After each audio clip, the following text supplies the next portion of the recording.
But so. Okay. All right. Does anyone?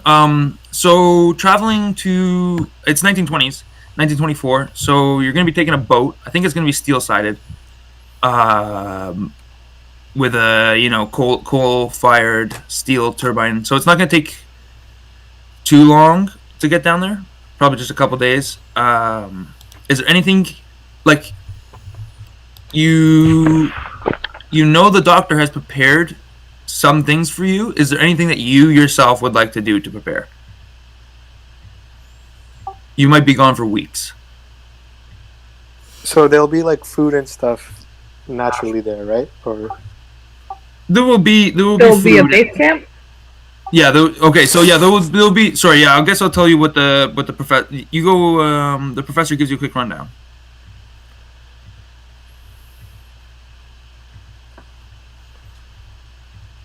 You will. He says, or no. You go and you meet with like his secretary or whatever. The secretary says, "We'll be sending you down with a few different things. There's gonna be um a radio for you to kind of radio back here with a big tower. It's kind of left over from the war, and there will be a couple of vehicles down there. I believe they're old army vehicles. Maybe a jeep or two and a truck. Just for getting all the supplies to the docks and stuff.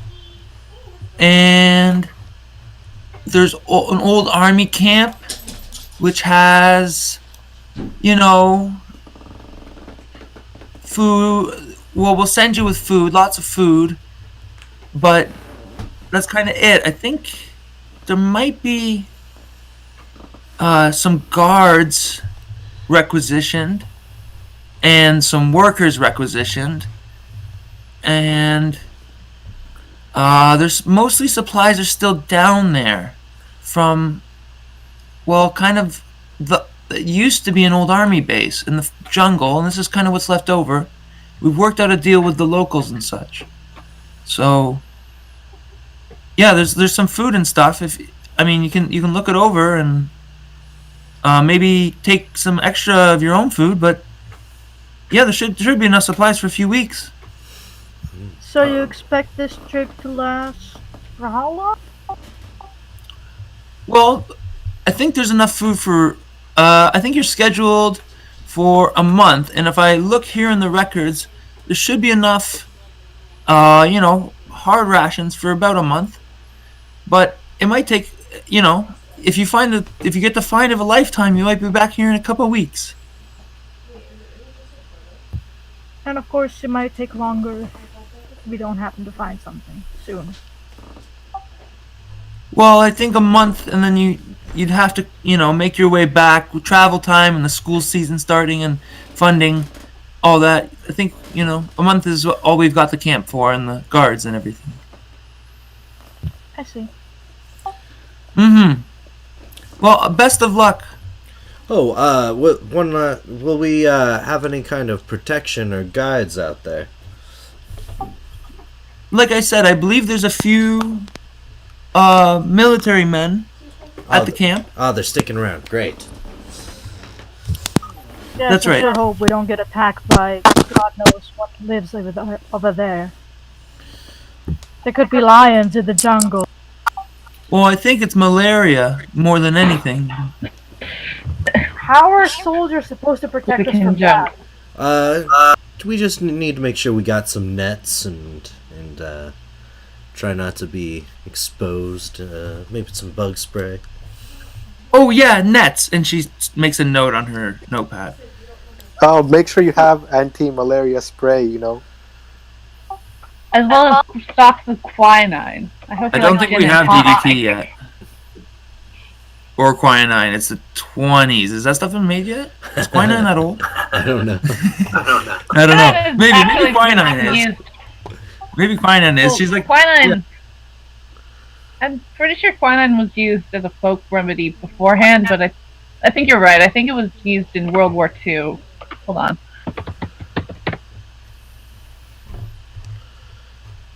1820 first isolated, it says. But the bark was used since 1630. Okay, so yeah, we have quinine. Okay, so she. Oh, quinine, that's right. She makes another note. You're starting to get a little nervous about what might be going on the trip with you. So there will be rope and all those archaeological supplies and stuff already there, right? Well, there's workers there, and they should have picks and shovels and everything. I mean, you gentlemen do have your own, dig tools. I assume your own little kits you'll bring. Do the do the guards or workers speak English? I don't know how to answer. I wouldn't know that, but I mean they're Mexican men. Why is the use of guards? Are we going to be facing any opposition in that dig? There was a civil war for the last decade in Mexico. I don't really know how we got permission to send you there, but it ended 4 years ago, so you can go now.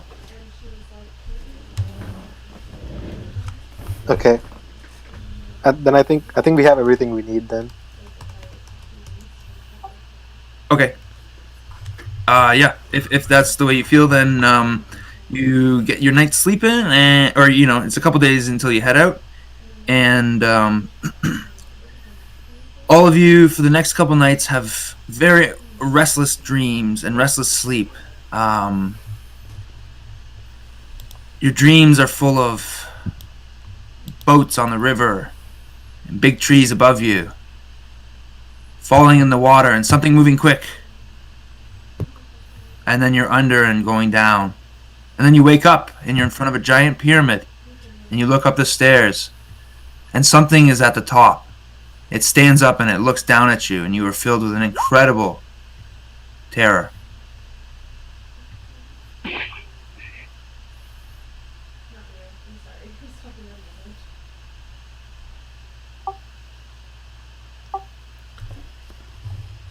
All right. What? So, what are you? oh, okay, yeah. Well, so no. So you speak. You hear a voice echoing back in your head. 500 years I have waited for your death. For my death? You, the Chihuahua, must all die. And you feel your skin start to burn. Bright, white light. And wake up. Yeah. Roll sanity, please. Oh boy. The person that questions the ancient entity has seen too much. Oh, Where is the sanity on this thing? there it is. Oh no. I'm sorry, but that's okay. So this dream feels extremely real. I just need to check one.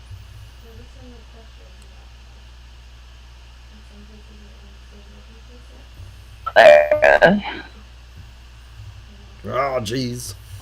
Don't die before we leave, okay? That's all I'm saying. Just has a heart attack in bed. Let it be an omen to all of you. I don't know if my sanity is actually set up correctly. You lose 3 sanity. So you feel yourself burning with light. You look up and you feel its eyes burning into you, these bright red eyes. You wake up and you find yourself standing at the bottom of your stairs in your house, staring up the stairs. And your cat is standing at the top of the stairs staring down at you, and its eyes are glowing at you. But you just get this feeling like, yeah. Okay. Only he sees that?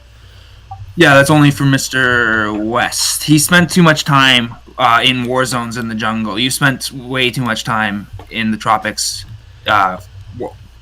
covering wars like Mexico, and clearly, being back home it's not leaving you. You need to go back, right? PTSD.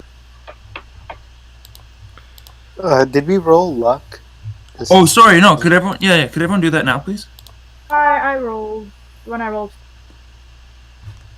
Oh, how do you roll luck again? You just die 100. D100.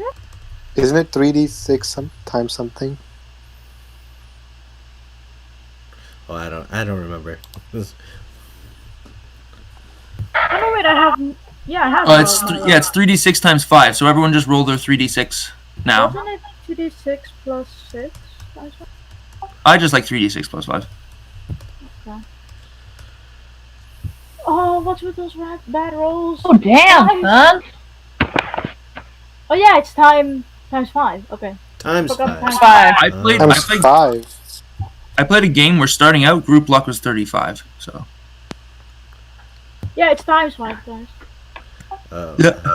yeah. So that's 70, 70 luck seems like a lot, but I usually have It's good. really less luck. yeah. Well, remember, guys, luck cannot be spent on combat. It cannot be spent on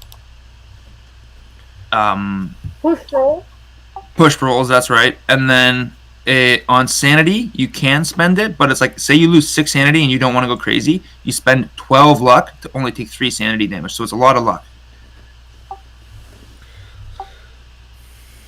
So it's only for stats and skills, I think, right? And then for buying stuff down. So anyway, that's all. So one person needs to roll their luck, right? Oh, I'm rolling it now. Okay.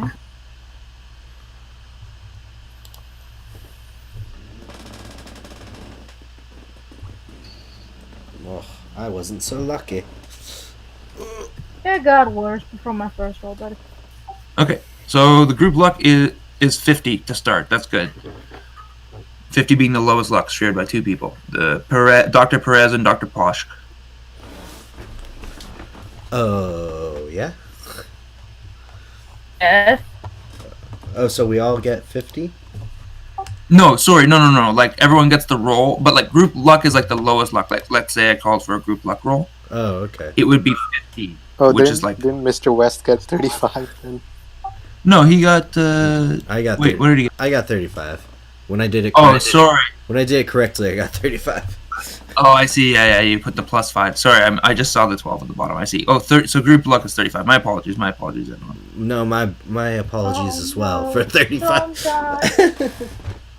Don't die. It's always the thing with the group luck and the bad luck is that the guy that has the less luck is always the one that gets hit when it's a group. It's okay, we don't need luck. We're intelligent professors and doctors. That's right. Intelligent Yeah, means that's we can get mind messed up. What if we outthink the sanity? We can't. It will all take us. Too smart to go insane. That's not how the mechanic works, unfortunately. You know, It's more like too dumb to go insane. That's right. Oh, Okay. yeah. Okay, so everyone's got their luck. Mr. West, you've spent a lot of time in dangerous places. Your luck is wearing thin. I was close to snapping. It's up like 2 of your 9 lives.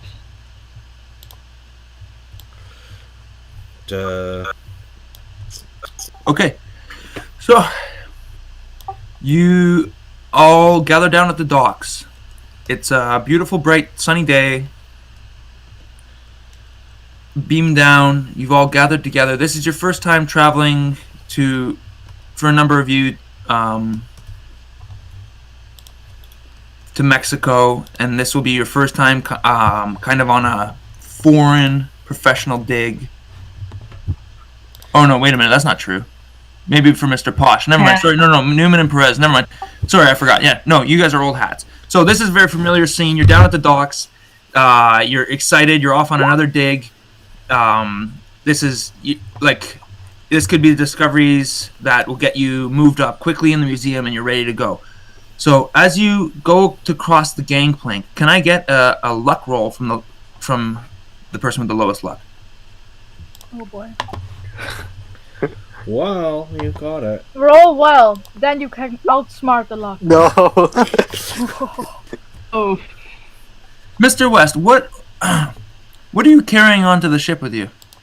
I have my camera equipment, extra lenses, a cloth for cleaning my equipment, some oil probably for it. Do you have anything you really value? There's the bullet casing that was pulled out of me that was 2 inches away from hitting my heart. Make a dex check, please. Ooh. Oh my god! oh. You can spend It is luck, not but your I would like night, to spend huh? luck on Don't do it. If your camera case starts to fall off the edge of the boat, you feel this terrible hot wind come rushing up from the south, and it blows across you, and it was you who spoke in the dream, right? Yes. Yes. Okay. So you hear a voice. You hear 500 years, and the wind picks you up, and it goes to throw all your possessions off the side of the boat as you're carrying them on. But you manage to hold on to them. And do you want to spend three points of luck? Your bullet casing starts to fall out of your chest, your breast pocket where you keep it, and you go to grab at it, but you feel like it's going to fall through your fingers and into the ocean, never to be seen again. Yeah, I'll use 3 luck. Okay, you barely grab it. You fumble with it. You for what feels like forever, and then you finally grab it and tuck it back into your shirt, button your pocket up. You don't know how that button came undone, and you get on the ship. But man, this is not starting out so well for you, Mr. West. You're not getting a great feeling. Mm-hmm. You guys, I have a very bad omen about this journey.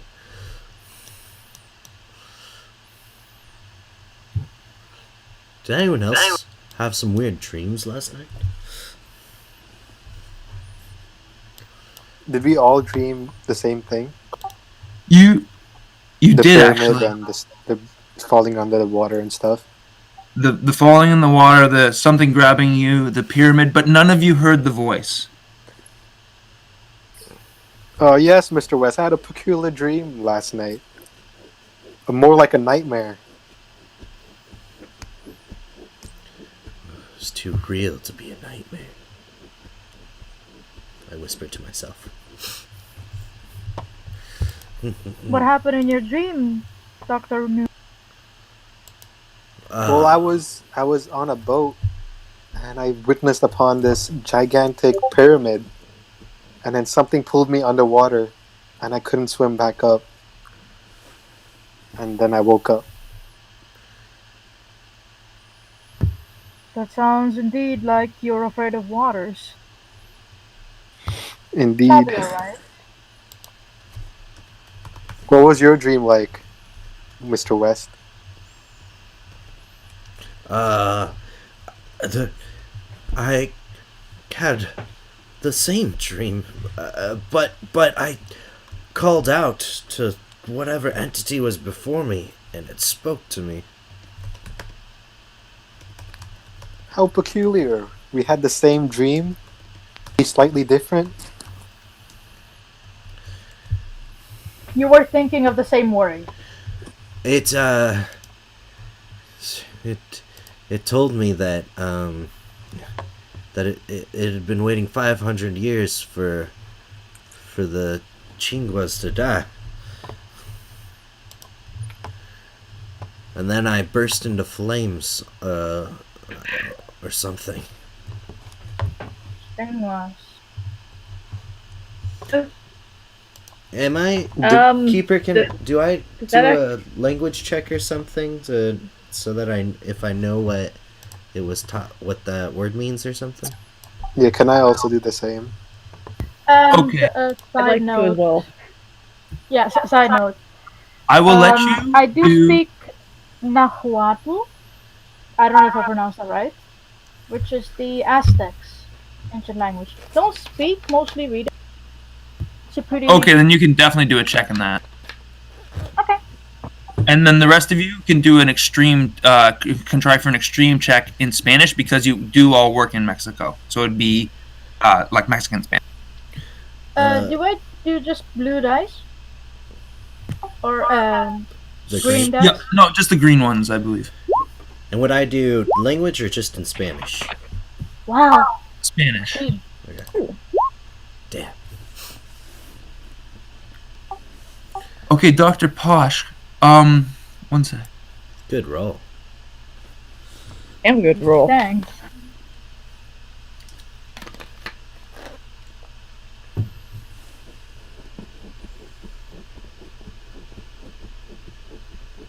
Okay, so you have spent a lot of time in Mexico, and you spent a lot of time, obviously, working on Aztec ruins. So you very much recognize what this means. This quite clearly is referring to white people, but not just any white people, specifically to the Spanish of the 1500s. And it has more of a context to it.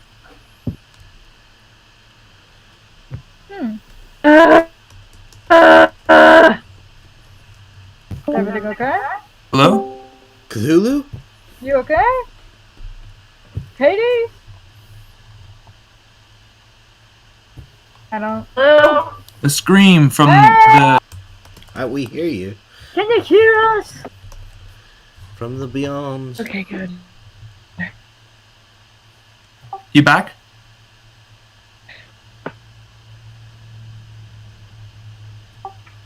Hello? Turn your mic up a bit. You're lighting up, but we can't hear you.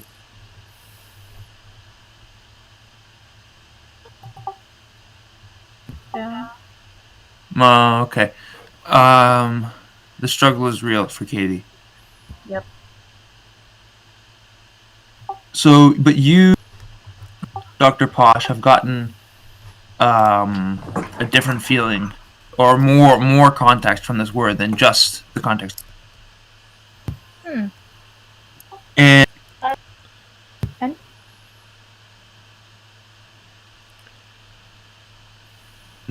you actually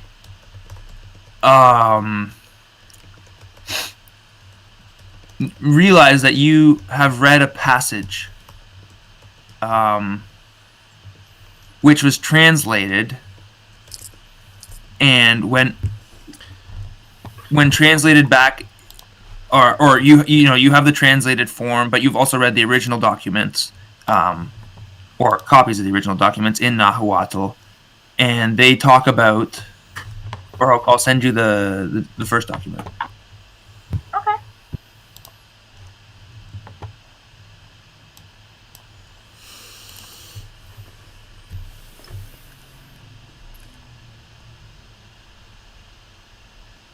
I know we like. Did that show up? Let me. Yes, it did. Oh yeah, is it possible for me to see the other characters as well? Yeah. Sorry. One second. Oh, I suck with firearms.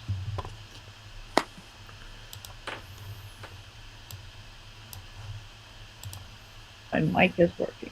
There we go. Hey. Welcome back. Woo! All right, you're only penalized 5 sanity points for that scream from the darkness. No.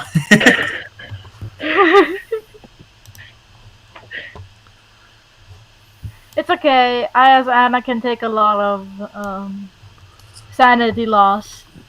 It'll make my character feel more active. Yeah. I mean, the fucking internet connection is taking away from my sanity.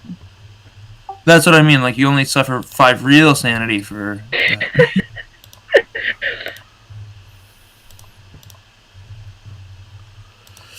I know this is something that we feel we must do, but I'm almost about to.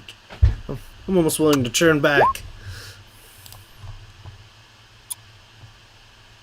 No, we must push on. Don't give up before we even start. Make a persuasion This must check. surely have been a weird dream of yours. It's just a bad dream, Mr. West. All right. I know we need my photography to help out, so I'll trek on. But I'm really scared, you guys. It's quite alright. This is just an expedition like all others.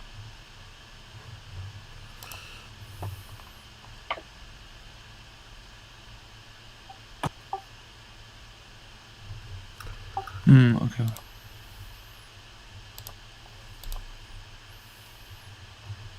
Wow.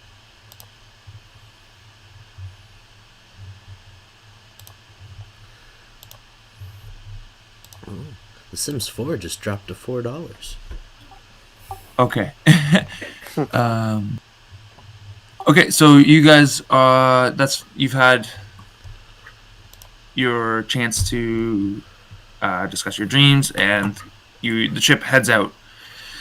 So it's only going to be a few days. The first few days go very uneventful, but then the third day, a big storm comes through, rattles the whole ship, and I want everyone to make Constitution checks, please, as the ship is tossed about in the waves. You are tossed about, your cabins, your gear is tossed about, and you all realize that sea travel is possibly the worst way to go about. My God. I am an old man. This probably won't.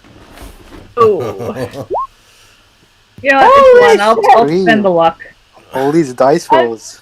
I have moved overseas like a sailor.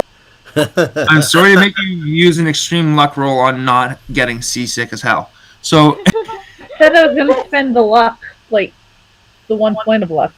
oh yeah, no, that's fine. I was saying to Posh, he rolled a 2 for not getting seasick, which is like. So everyone is that we're all, this is all you're all used to this, and no one spends the night throwing up overboard or any of that. So finally you arrive in your port in Mexico, and the expedition disembarks and gets ready to make its way up into the jungle. Alright, let's head out. Is there like a jeep waiting for us, or how many people are on the expedition? Is it just us, or are there more people? So as you get off the boat, your stuff is unloaded, and you come off as well. You're greeted by a man who is speaking Spanish to you. He's wearing a dirty army uniform. No badges, no insignia, nothing, no ranks, nothing like that. Just the uniform. And he greets you, and he starts speaking in rough, very rough tone to you, and motions to a few jeeps and a half-ton truck, and instructs you to load up, load everything onto the trucks. We'll get everything onto the trucks for you, gentlemen, and señorita, and please into the jeeps, and my men will drive you up to the camp. The professor, I believe, Penderto, he contacted us and has arranged everything from your museum, the older gentleman, Penderto. So we will take you right away, and please come. And so, everything is kind of taken care of. I'm gonna snap a photo of him. Okay, well, when he notices you pull out the camera, he actually kind of gets his men to he calls them over, and they kind of pose by one of the jeeps, looking all tough, with guns hanging out and cigarettes in their mouths, and they're just look like one of them's pointing, the other one's looking, and he's in the back, and he's like, oh my god, and you're just this is who the hell are these guys? Is this looking good, gentlemen? Seems very professional. And yeah, you get some good photos. You feel like there might be, a story, something for Time Magazine or whoever, when you get home. So you start heading up into, or you start heading off into the hinterland, away from the city. There's a large port city here. You're in Tabasco province, I believe, or state, or whatever they are in Mexico. When you land, and in a big port city called Tabasco, I believe, and then you head inland, and you have probably as long a drive as you had a boat ride into the jungle. roll for getting ride. car sick? Oh Sorry, no. go ahead. Did he roll for getting car sick now? Car sick. If you feel like that's something your character might do, no. No, boats are quite something to be in for an extended period of time. But you guys are all used to it seems. So, but no. So you head up into the mountains on these dirt roads, and it's funny that you mentioned car sickness because after a while your whole body starts to hurt, and even your head hurts because you hit pothole after pothole after pothole, and the car is lurching this way and that way, and you feel like you're going to go off the side of the mountain into the jungle, and no one is ever going to find you ever again, or the car, or anything, because you're going to fall 500 feet into impenetrable nothingness of giant vines. But finally, yes. You know that I am not the youngest anymore. Could we perhaps slow our pace? I should like to arrive there. Roll a Nahuatl check.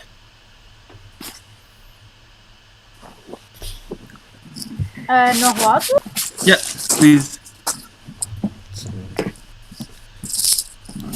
Okay. I also have Spanish, by the way. Yeah, I understand. Nah, fail. These men are speaking. You think they're speaking Nahuatl, but you think that they're speaking a very different dialect than you have ever heard or seen, possibly, or at least it's very removed. And the way they're talking about it, you're at least not familiar with it now. Maybe if you hear them speaking it, you might be able to pick it up. But it does seem they're speaking Nahuatl amongst themselves, not Spanish. Well, I told him in Spanish. Yeah, and I know, and he doesn't really say anything to you. He just kind of mumbles, and then him and his men start talking amongst each other in Nahuatl, and the cars don't slow down. It's okay. We can just strap in, hold on tight, and we'll make it through this. Grab onto anybody if they start to fall. Let's hope you're not grabbing onto me soon. The general laughs and he's like, if you feel the car start to lurch to the right, you jump to the left, you know? So, Mr. General, why do you think it's necessary for so many guards on a normal expedition like this? Do you not know? Have you never been to Mexico? I know, but it's been 4 years after the war. Is there still remnants of conflict in the jungle? 4 years after the war, but there is fighting in every city. The elections hold nothing but blood. They assassinate men years after the fighting is done. A man speaks up and he is dead in the street. We all still wear our uniforms, no badges, but all guns. Nowhere safe. But this is the jungle we're speaking of. There must be nothing dangerous except a few panthers here and there. Exactly, the panthers. In the city you worry about men, in the jungle you worry about panthers. How safe is America that you wonder why we have men with guns? It makes me crazy to think that you don't have these worries. Men with guns make you confused.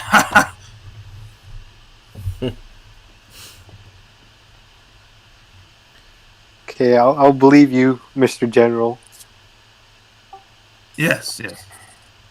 Well, you should. I have fought many battles.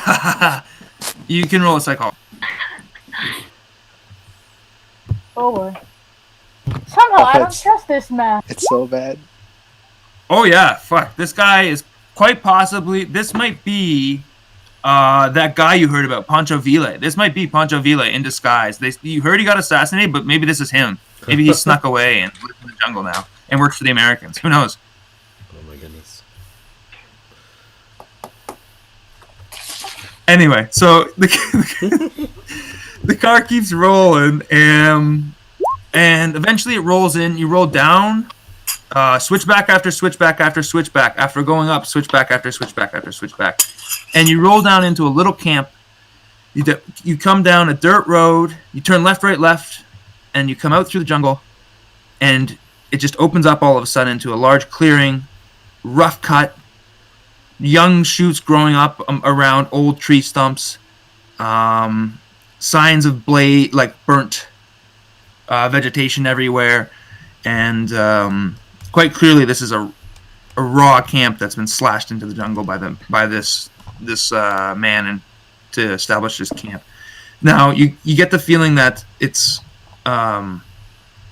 actually been here for a little while, because even though you see the tree trunks and everything and the remnants of the the old burning and stuff, the camp itself is not in the best shape, and you wonder if there's just simply no upkeep done. If it was put up and then in the last, like at the end of the war, and then in the last 4 years has just kind of been left to do its own thing. Even though obviously these men live here, so you have to wonder what care they put in to the place. Anyway, so you pull in, in front of you there's a number of cabins, squat wooden cabins with low aluminum roofs. They look like little bunk. They'll have bunk beds inside and such, and just little army shacks almost in amongst this barbed wire fencing, just old and rusty, and leaning to and fro with kind of vines growing in amongst it. The shacks themselves are weathered, and the aluminum is rusted and tinted and bent, and you get the feeling that a good storm might rip this whole place down. There are a number of towers scattered about, but they're really nothing but a raised platform with a little wooden ladder and a man with a rifle standing in it. My God. Makes me feel safe.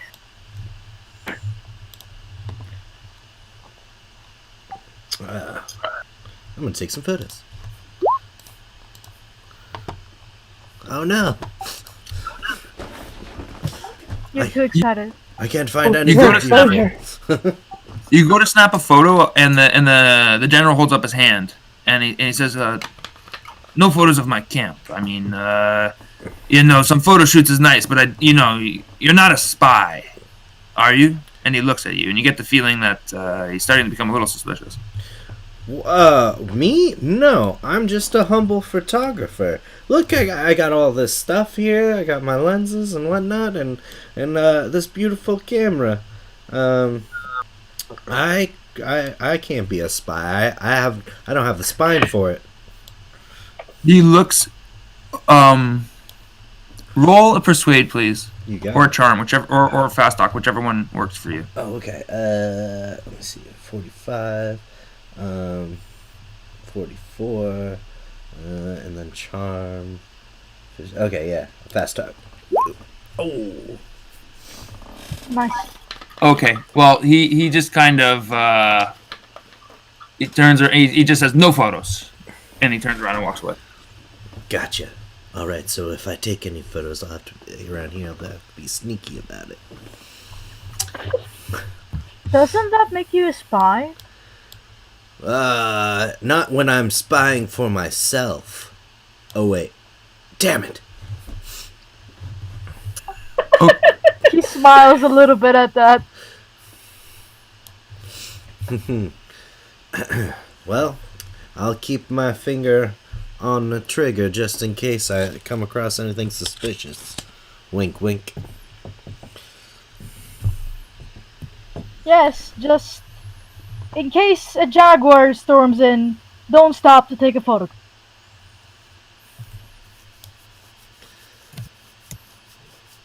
Yeah. Hey, so if that did happen, then you'd really see some fast food. Actually, I don't know if we have fast food in the 1920s. That was the worst con I've ever heard. wasn't McDonald's 1920? No, it's like from the 50s. McDonald's was from the 50s, I think. Okay. I think fast food as a concept though started like industrialization. Because the workers needed food in lunch breaks to have this morning. So there's probably like street food reference to fast food. All right. So is there like a tour guide, or did he just leave us like with our bags and everything next to a jeep?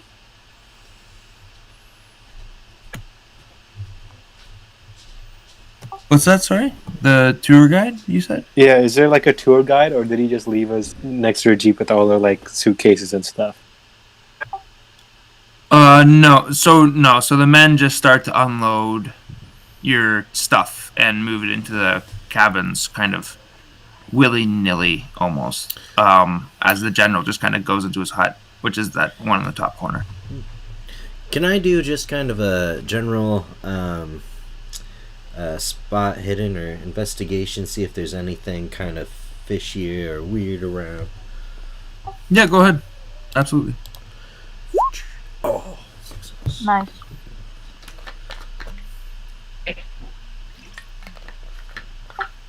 Well, you do feel something pulling at your mind to the south of the camp.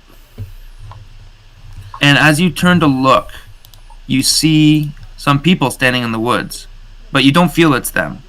But they're short, brown with bronze skin, short black hair, oops, sorry. big no worries. Some of them holding spears, and you think you hold up like your telescoping lens, and you see that their bodies are covered in tattoos, and they seem to have bones through their nose and through their ears, and but you don't feel like it's them. You feel like it's something beyond them that's calling to you. But you see them standing in the woods. Try snapping a photo. Absolutely, go ahead. Aww. They're too far away for you to. Yeah, it's 1920s. They're you don't get a great photo. All right. You feel like you could go over there and try to get closer. Yeah, I'll go try and get a closer shot. Okay, photography is probably your best role, but if there's anything else you want to try, you can try that. But this will count as a push. Okay, yeah, I'll just go ahead and do photography again. Ooh. Oh! No! Times Magazine is going to be calling you. You somehow created color photography in 1924. It's magic. Okay. It's magic. So you make your way over and you start to kind of try to talk to the people with a bit of Spanish and sign language and such, because they don't really speak very good Spanish, and they actually invite you to come back to their hut in the jungle, to their camp, their village in the jungle. Do you want to go with them? I'm gonna try and like communicate to them, be like, grab friends.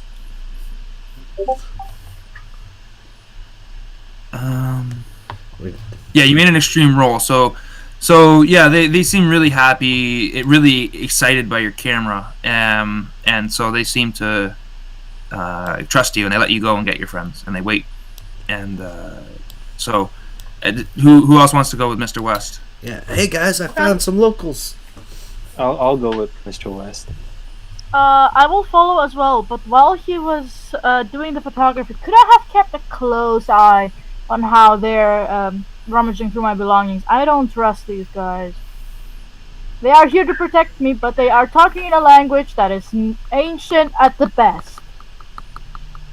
Maybe you should ask them about the Chugala, or whatever it was. Chingua? Was it? I don't know. The word you heard in your dream.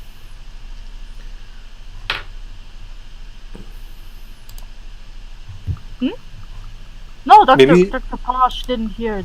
Didn't have. Okay, so no, spot. Okay. Oh, spot hidden from Mr. Posh, and what was the other request?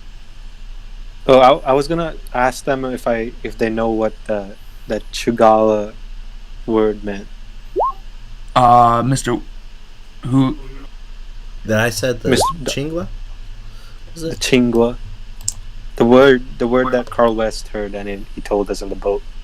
Mr. Newman, you want to ask them? Okay, I'll need a Spanish roll from you then. Nah, I don't see anything. They seem fine.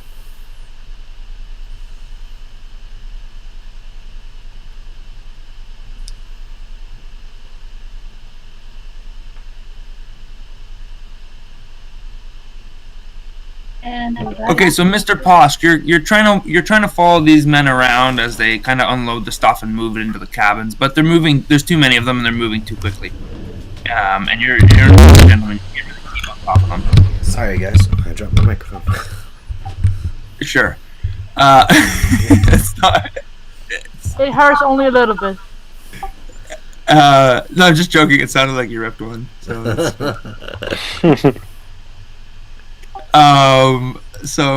But Mr. Newman, you got a hard. So I just pull one aside and I'm like, oh, have you heard about this word? I've been hearing this word around. It's the Chugala. Chiagua, I think. Chiagua. This is what we're going with. Oh, Chiagua. Okay. So, yeah. When you say that, he laughs at you and he points at you and he goes Chiagua, Chiagua, and he dances around like rubbing his hands all over himself and he laughs and he walks off. Oh my god. I don't know if I should be offended or laughing. So you get the impression that you are Chiagua. Okay.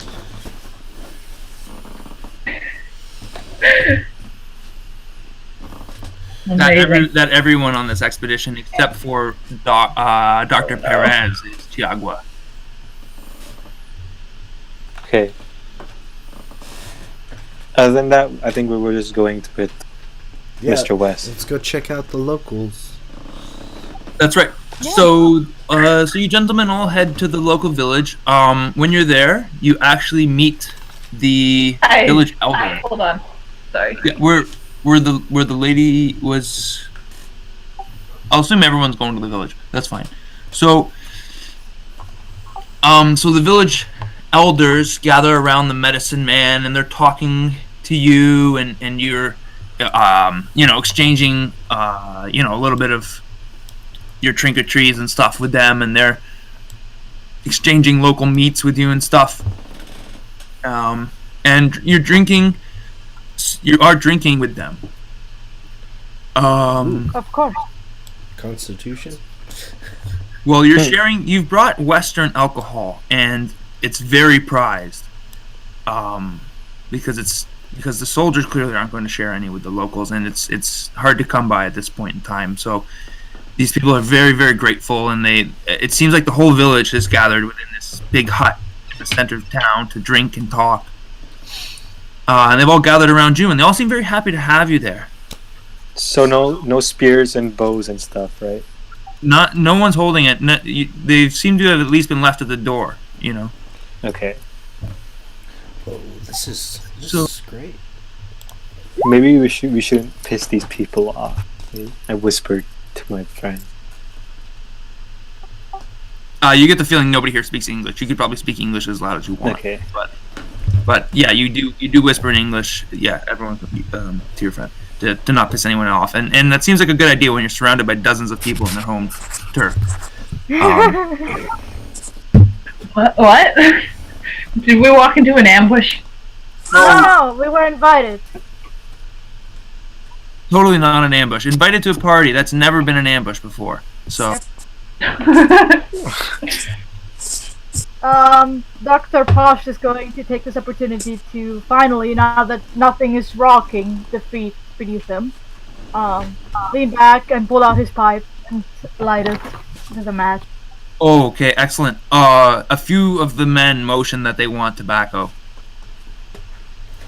Alright, I'll share. Alright, so they start smoking as well. So you actually you don't know how long you are here because it's dark inside the longhouse, the hut. And after a while, the very old people start to talk, and the shaman gets up and he gets out his rattle, and he puts on a cape and a mask, and he starts to dance around the fire.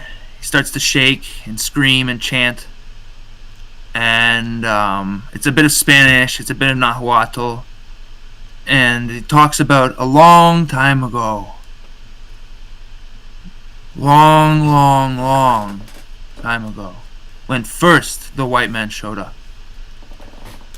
When the people were still strong, when they were still fighting, when they still had a chance, when they still felt the power of the ancient gods. When they trusted those powers and hadn't forsaken them for the white man's god. It was at this time, and he starts to get quiet, and everyone gets quiet, and he gets low to the ground, and he starts to say, it was at this time that a group of people, and he jumps out at everyone. Ah! And they were brought into the jungle, and he's kind of running around shaking and screaming, and he says, the great priest grabbed them, and he grabs someone, he throws them across, and he grabs another person, and everyone's kind of screaming and running around, and then he gets everyone to calm down again. And then he says, there was a terrible pact, and he's like hovering over the fire, and he drops something into it, and the smoke springs up and burns your eyes and into your nose, and you're all coughing, and as you look at him, he starts to change, and you start to see him as this creature from your dreams. Oh God. Oh God. You start to hear the voice, and you feel like all of a sudden you're standing on top of the pyramid, and the priest turns and looks at you, and you feel the eyes burning into you, and you start to scream a little bit and shake, and all of a sudden it's gone again. And he says, the reward for this pact was a terrible power, and the priest, not myself, not this priest, the priest in this story gave his life in a pact with a dark god. He rose up again in the semblance of life, and he took his finest warriors and gave them life eternal. And he enslaved his own people as Burachuchu. I don't know, that's some bullshit word, but anyway, Burachuchu. And they're which means zombie effectively to people.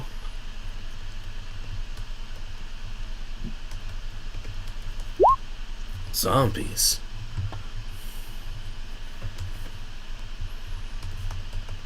Living dead. And he says that he took them to the Great Pyramid, and it was there that he drained them of their blood. And that stands out to you, draining of the blood. And as he says this, you all feel, you look down, and you've noticed that there's cuts on your wrists, there's cuts on your legs, and the floor is covered in blood, and all of the people in here have cuts on them, and they're bleeding everywhere.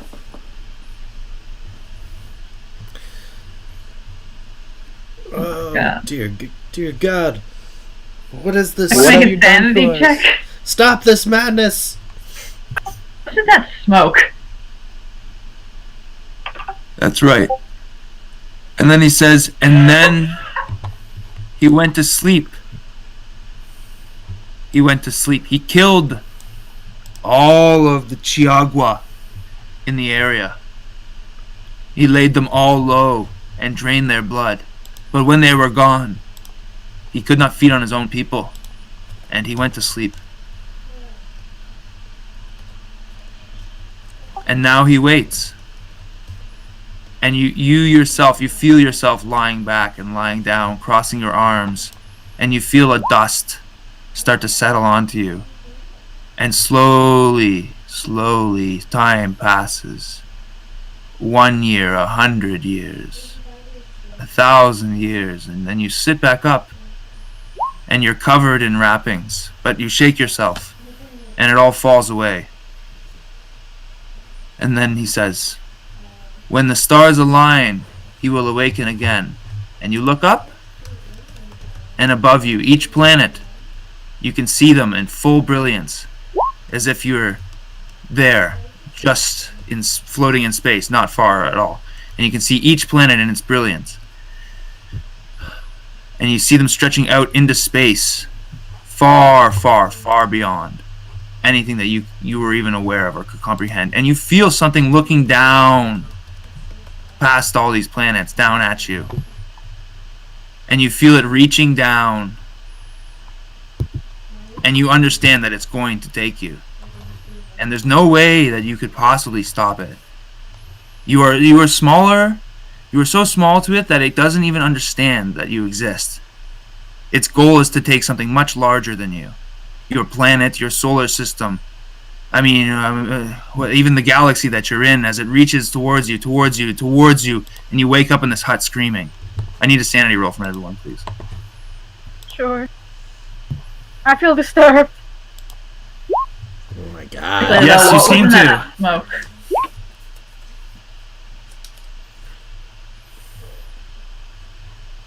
Ms. Perez, you've been exposed to voodoo rituals, having grown up in Mexico. Mr. Newman, Mr. West, and Mr. Poshk, you have all been exposed to these rituals, but you've never, you didn't grow up in this culture, and you've never had this type of experience. You've never had someone drop something on you or something, and that the way that smoke hit you, and none of the locals seem to have been affected the same way. It's just the three of you who seem to have really been affected by it. And I'm going to need each of you to roll a d3, please.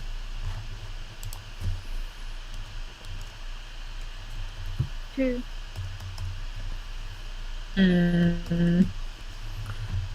Holy shit. Mr. West, things are really starting to get to you. Yeah. Is that -3 from my sanity? Yes.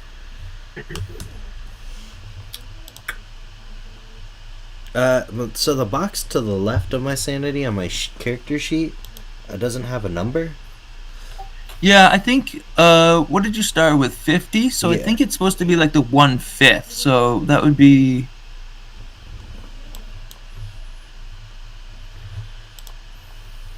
So it'd be you would put 40 in the box on the left, I think, and then once you got down to 40, you're at an in-depth.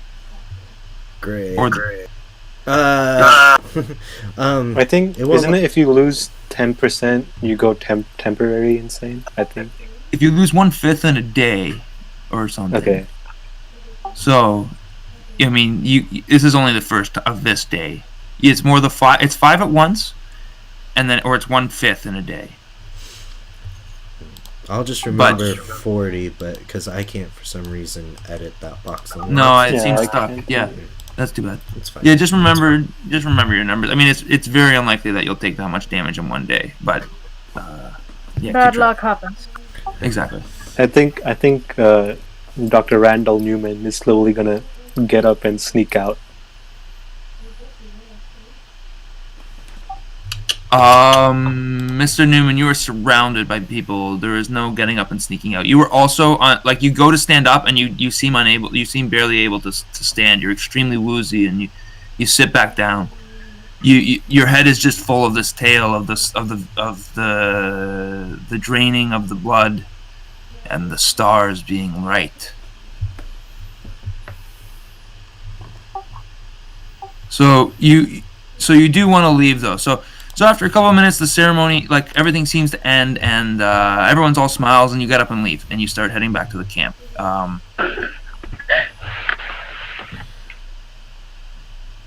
Mr. Newman is heading out. Is there anything anyone else wants to do, or does that you just you feel like these people are very happy to have you, but you also feel like you should probably get settled in. That's enough voodoo magic for me in one day. Yeah, me too. I think something's I'm a little off. I'm just oh my god, I don't know if I'm gonna be able to sleep tonight. Are you sure we shouldn't linger? I mean, these men and women have quite the stories. All they are is stories. Perhaps we can ask them where this pyramid is. Maybe we can find the stuff we want to find in there. Yeah, I got some nice photos of them though while we were here.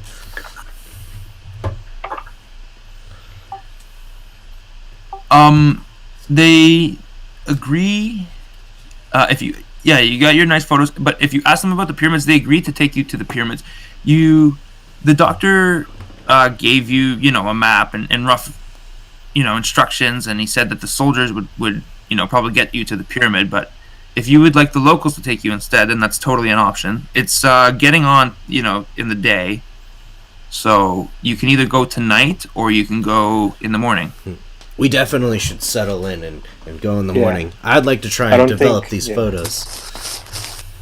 I definitely don't want to be hiking through the jungle at night. Would be a good idea. Then let us rest. Guys, all the most beautiful creatures come out at night. So yeah, the Black Panthers. Oh, is that what the locals are telling us? They're like, no, you want to go at night? They say that, and then they all laugh extremely loudly, and you get the feeling that they're pulling your leg. Oh, yes, yeah, okay. Yeah, on the way out, can I look at their spears? Is it like obsidian with spikes and stuff? Roll. Which one's anthropology is human study, right? I think so.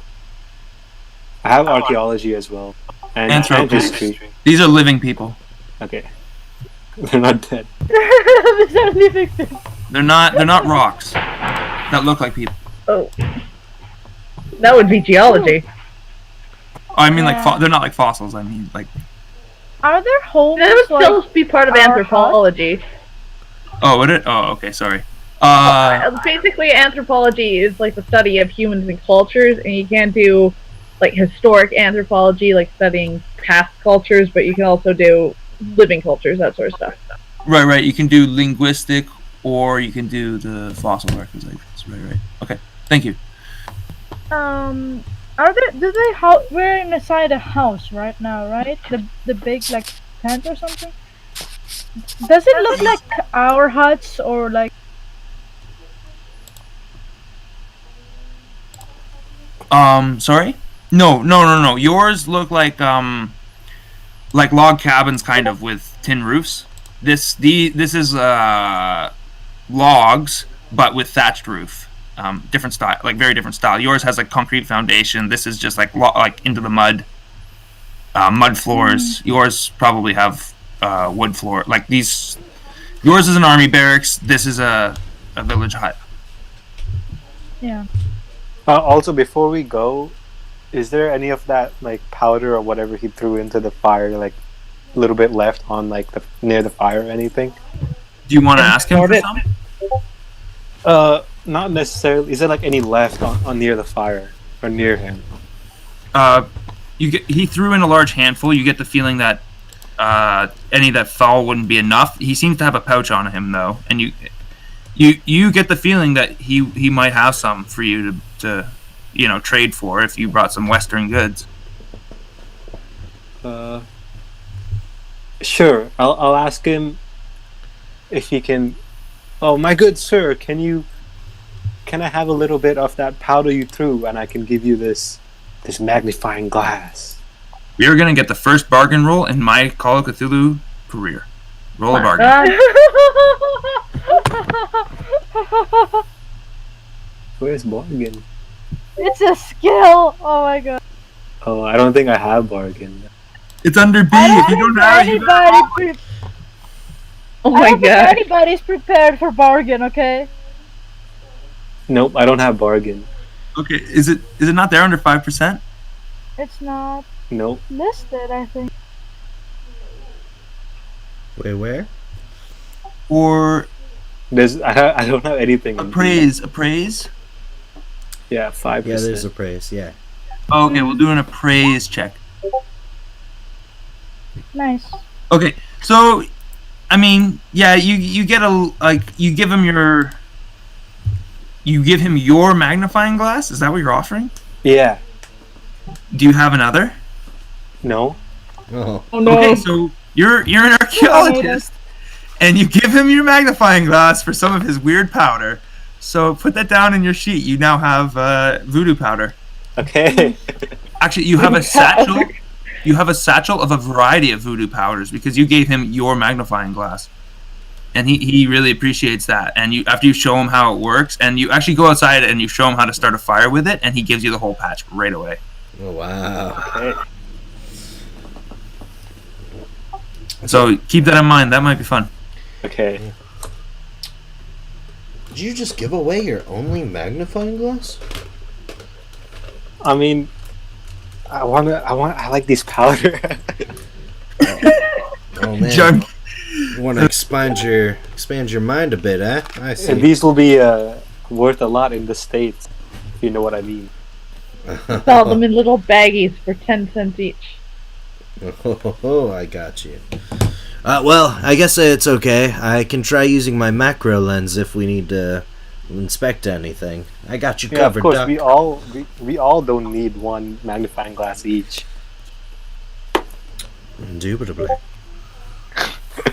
It would be quite odd to share, though. Yeah, you're all like leaning over, trying to peer through the same magnifying glass at once. Okay, so with your satchel in hand, you head back to the bunker.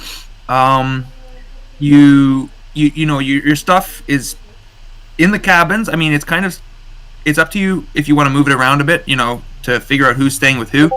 The soldiers seem to be staying up beside their commander, and you guys have those 3 cabins down at the bottom if people want to drag their tokens out. And all your stuff seems to be, unrifled through and everything. Like, the men didn't go through your things, it seems. I don't have a token. Drag it on. You just go to your character and drag it onto the main. Oh, I don't have a token because I don't have one. Oh, you did a pen and papers? Oh, gotcha. Just if you grab a quick photo from the internet, you can load it onto your sheet. Okay. Oh, that's the commanders up there. That's not going there. Oh, I have my own barrack room? Is anyone bunking with me, or the gentleman in one bunk? Oh wait, we're all gentlemen here, aren't we? Or is I would suppose that is what... Dr. Perez is a woman. Okay, Dr. Perez. Yep. Gotcha. I would like to speak with the commander.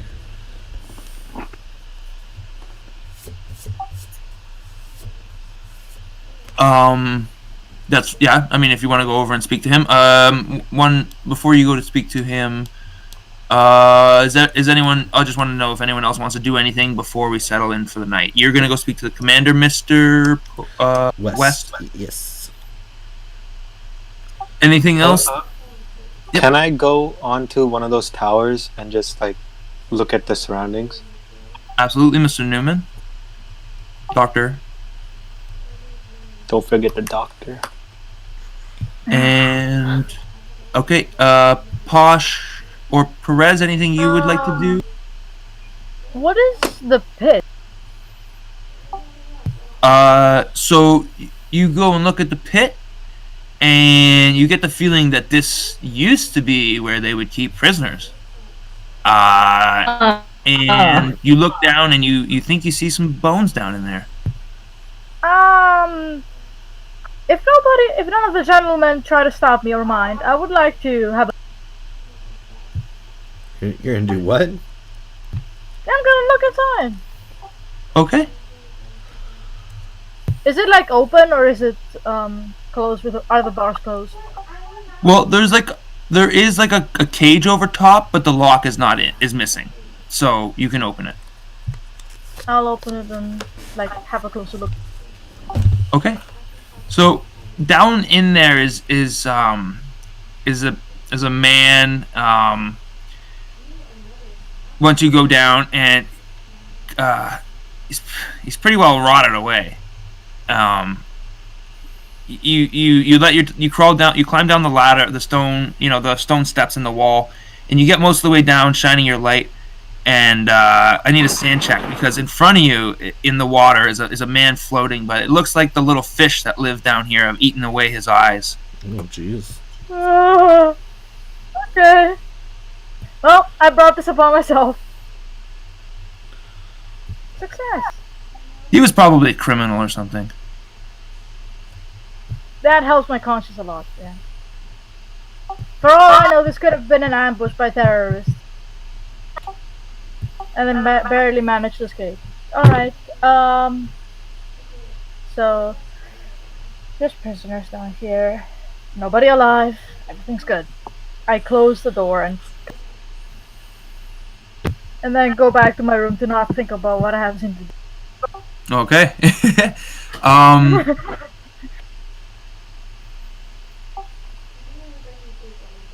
Dr. Newman, you wanted to go up to the tower, right?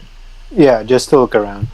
Okay, so you go to the tower, and you look around, and you're in the clearing, and the clearing has, it's not very big, and then immediately there's jungle on all sides. As you stop and look around, for the first time, the beauty actually sets in, and then a giant insect bites you on the back of the neck. Oh shit! You slap yourself on the back of the neck, and something massive squishes between your fingers. And then, with that dealt with, you turn again to look around you. And you see monkeys climbing in the trees. You see parrots flying back and forth. You hear 1,000 noises, the croaks of frogs, the call of insects, of birds, of primates, and all kinds of things. I think I meant monkeys, but anyway, whatever.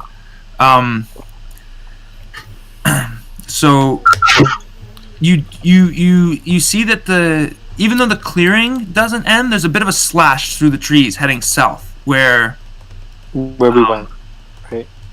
No, you kind of went, well, you did head in that direction, but not exactly. You kind of headed slightly off, away from the slash. The slash seems to head southwest, and you headed a bit like southeast, if you will, from the camp.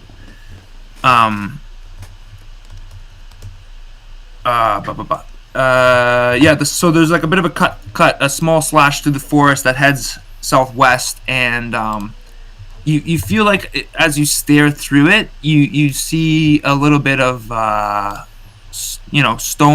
crumbled stone walls kind of sticking up out of the jungle. Can I look at what bit me? Do you have biology? Well, is it just like bug? It's some giant bug. I don't think I Might have be that. poisonous. No, I'll just like put it in my pocket. This is Mexico. There is 300,000 species of bug here. You have no idea what this thing is. Okay. I'll just put it in my pocket. Cool. Okay. Yeah. That seems safe. I mean, it's dead. Yeah. No. It buzzes a bit as you put it in your pocket, but you think I'll it's smush it a bit more. okay. This thing is like as big as your thumb. Okay. And then Step on Mr. Sorry? Step on it and then squish. Yeah. Just for sure. Hey, even here in Canada, we have black flies, and you have to swat them, and then when they're on the ground, you have to stomp on them. Because I've had plenty of them get smacked full steam by me, and then just get up and fly away. And I'm like, all right, whatever, guys. You're like, I've had that as well. yeah, it's like you're like an inch big. How could you do that? Yeah. I get hit by a baseball, and I'm fucked. So anyway, So the text. I hate ticks. You posted that one that. Oh yeah. By the way, guys, as you go to bed tonight. Oh, thanks for reminding. Oh, tick. Wait, what? Katie posted this thing. I think was it you that posted that thing? It was like fruit gushers. It absolutely was me. And it's just big swollen ticks, and in the corner it's like fruit gushers, and I think that's where we get that idea, or like when we were chimps picking ticks off each other. I don't know where else the appeal of fruit gushers comes from.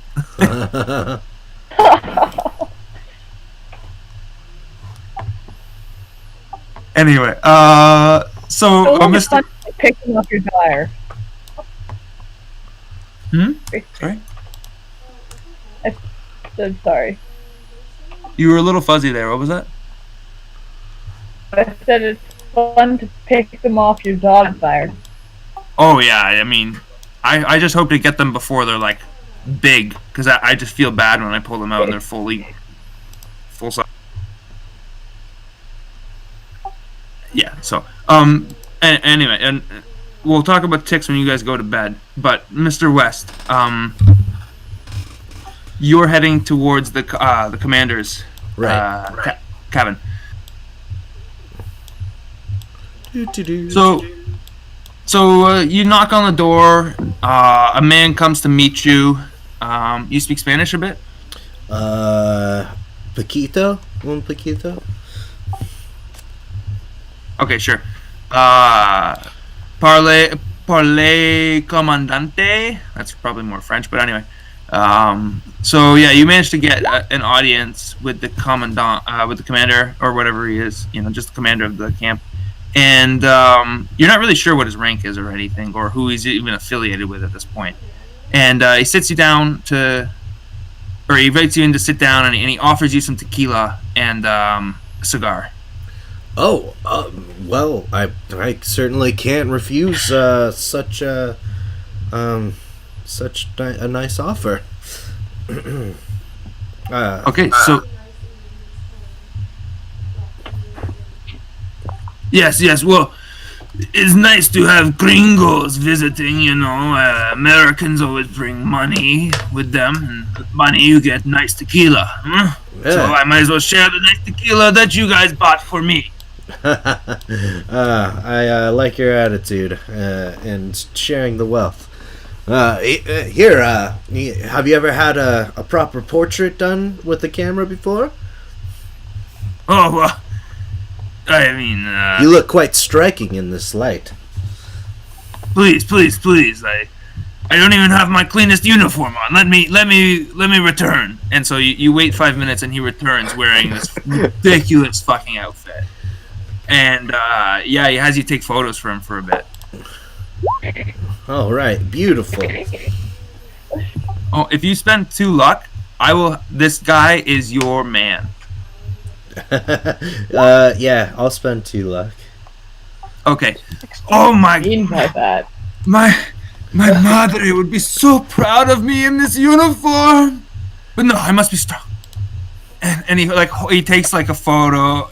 We're just gonna say that these photos can be developed quickly. So you take a bit of time, and he drinks a bit in the study while you set up a mini black room and stuff for him. Right. And when you show him the photos, he's just crying from joy. Exactly. And he starts muttering about his mother, and like he immediately goes and gets a frame and like rips a different photo out of it and like puts the photo in. Rip out that photo. Put it your own. Of maybe like some old commandant or something, like some old army buddy. He just gets it out of the frame, gets rid of it right away. He's like, I never really liked this asshole, and he throws it in the fire, and he puts it. I'm glad he's dead. Yeah. My old commander, he was a son of a bitch, I tell you. He always put me on latrine duty when I spoke back, but now I am commander. Son of a bitch. And and so he puts it on his desk, and he sits back down, and he's just like beaming ear to ear. Well, it's been an honor to share the evening with you, Commandant.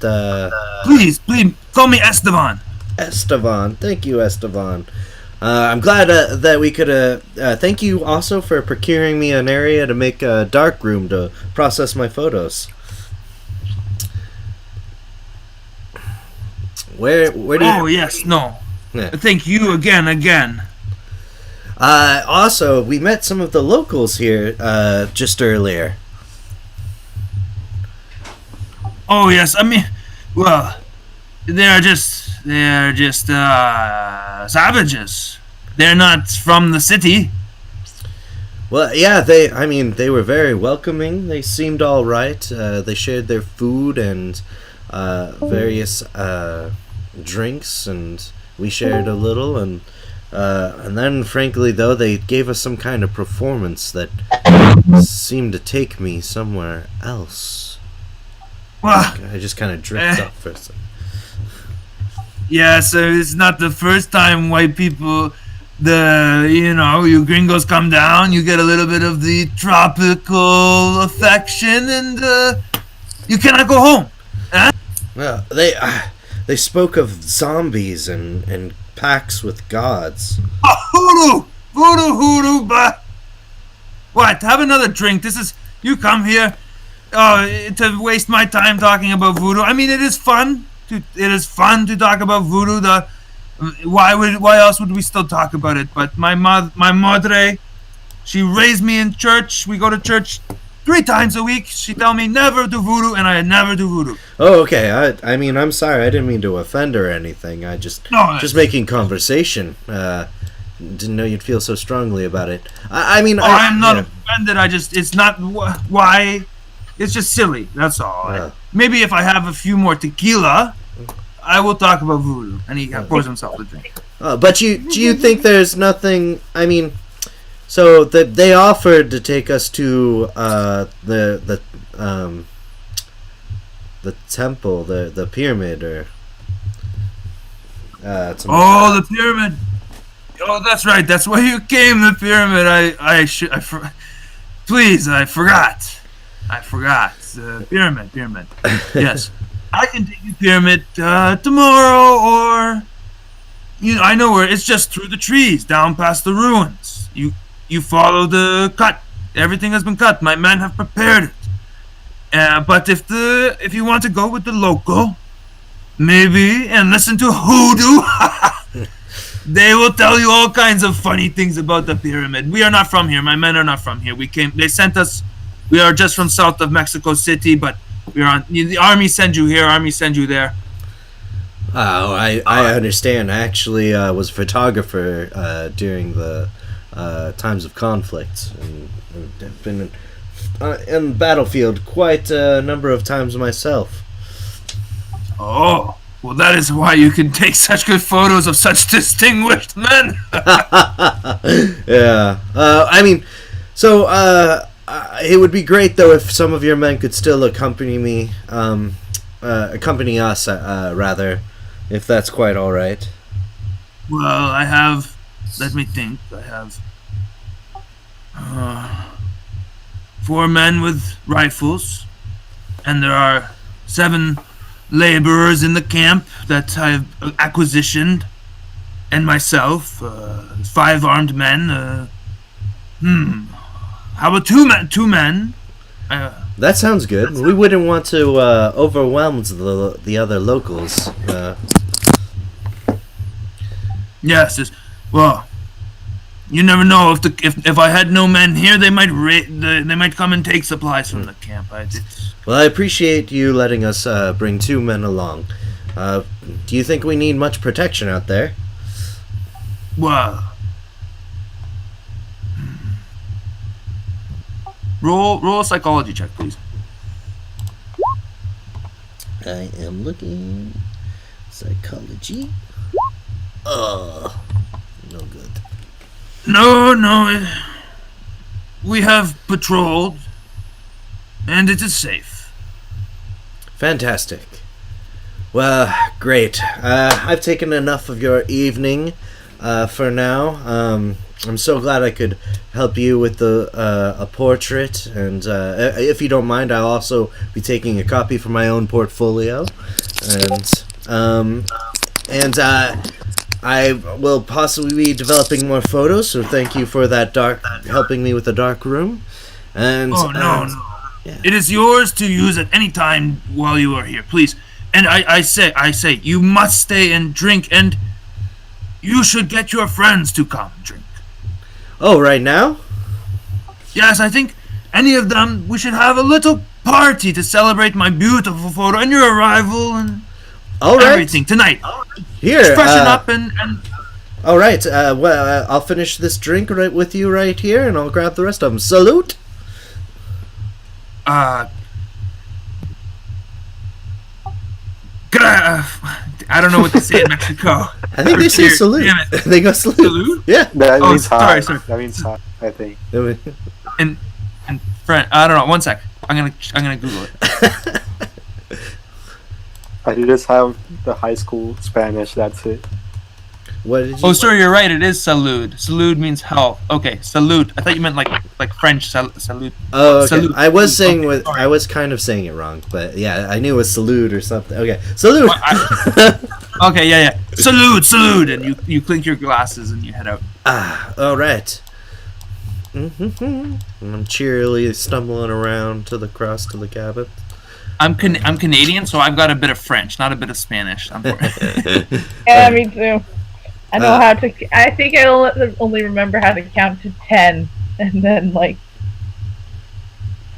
I know a bit. I remember a bit more because we have it on all the packaging, so that helps. Yeah. Just read the packaging. I will. I will first knock on. What's Katie's character again? Perez. Perez's door, and I'll see if she wants to come out. I'm gonna answer the door. Hey, good evening. Oh, excuse me. I have met with the commander, Estevan, and he is offering much of his tequila and wants to have a small welcoming party. You care to join us? I'm going to, like, just visibly kind of... Okay, can you still hear me? Yeah, I can hear you. Yeah. Yeah. Okay. I'm going to look visibly disgusted, but kind of, because you obviously smell like alcohol. I do a little bow with like a flourish of my hand. Milady. Oh my god. Oh no.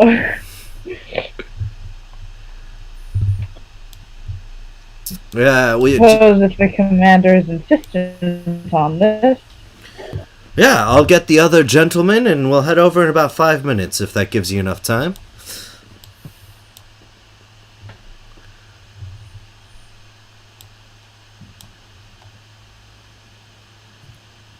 Nod and close the door. Okay, sounds like she's in. All right, and then I walk into our cabin. Gentlemen. Gentlemen,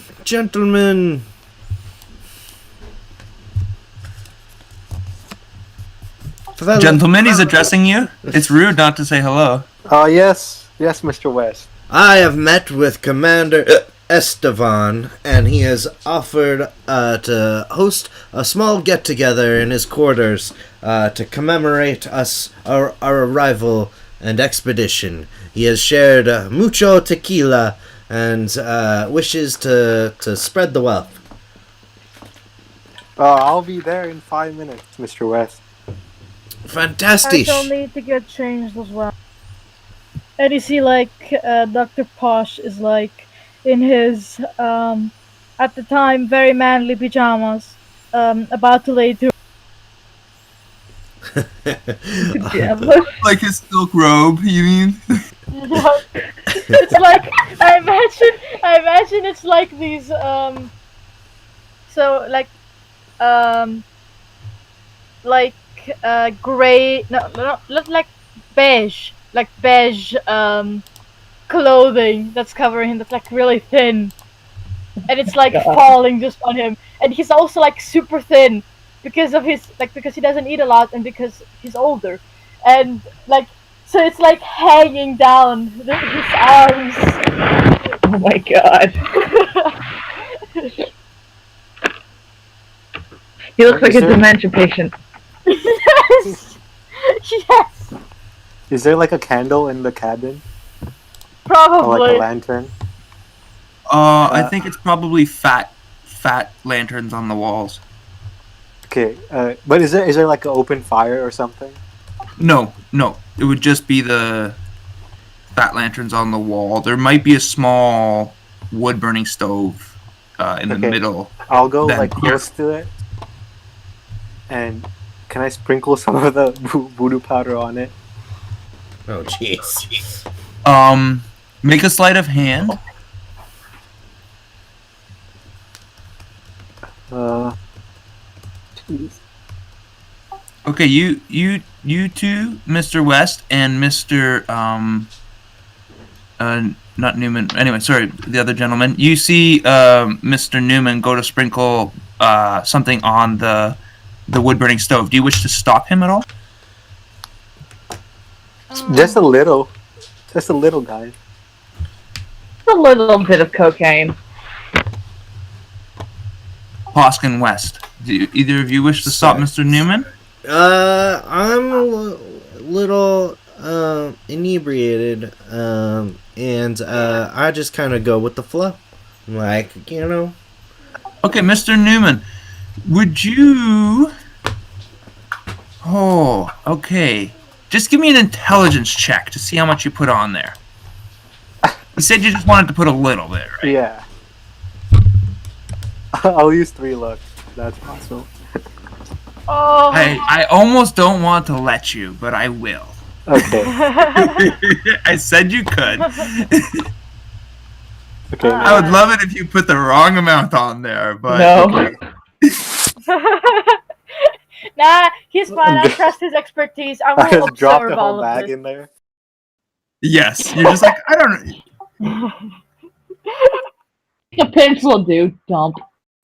So you sprinkle just a little bit of the powder on there, and a nice aroma starts to fill the room. But nothing else seems to happen, and you head out of the room. You gather up the 2 gentlemen. You all get into your evening's finest.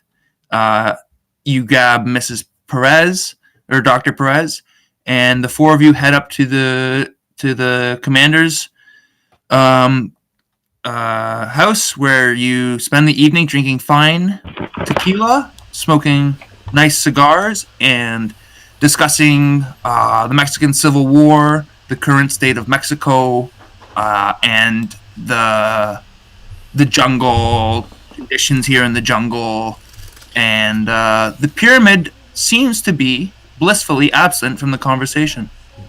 I bring up and recall to them my near-death experience when I was in a combat zone and got hit by a stray bullet within 2 inches of my heart.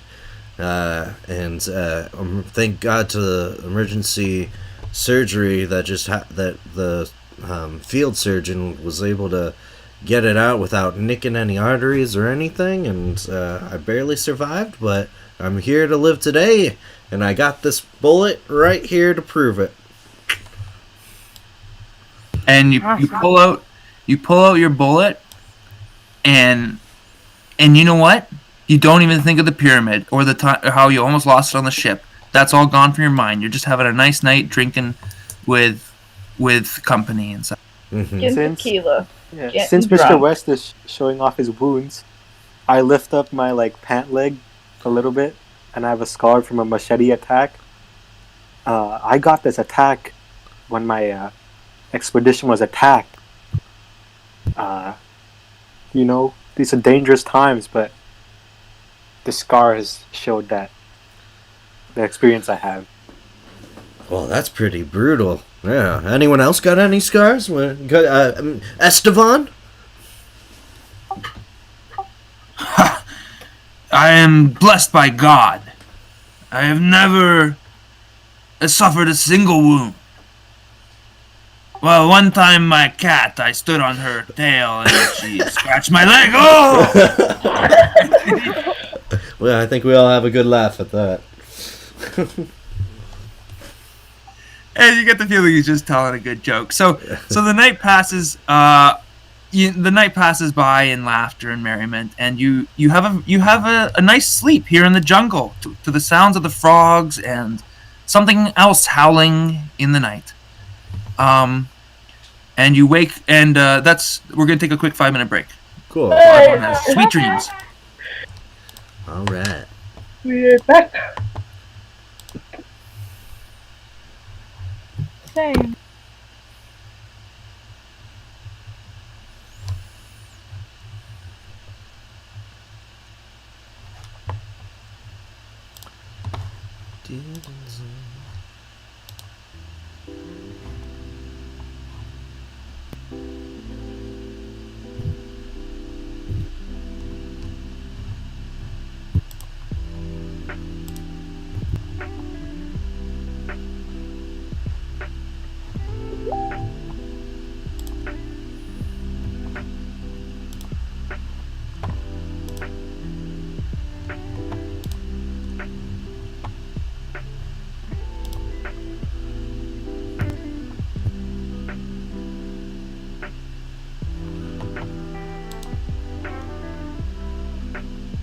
Oh, excuse me.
Okay.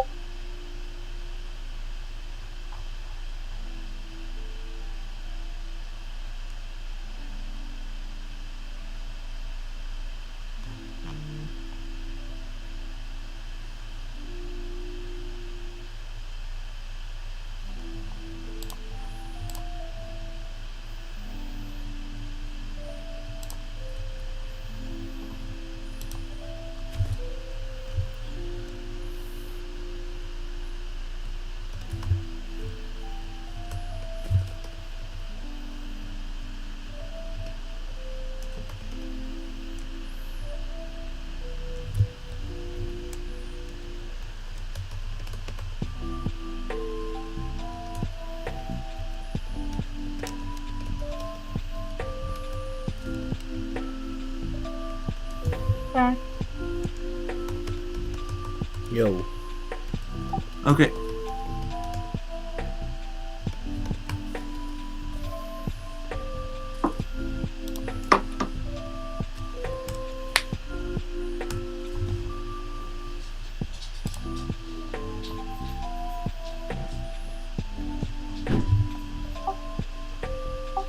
Mr. Dr. Posh, Yeah. did you share your findings with the group? By night, when we had all gotten drunk on tequila, he would have reminiscent on how the words that were spoken by that were spoken in the dream had reminded him of, and how the vision they saw was similar to the story he has seen, he has heard of.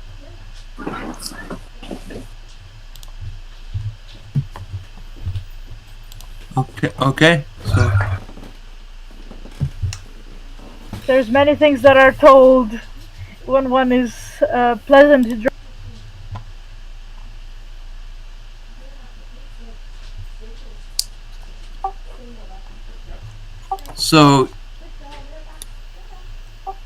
alright.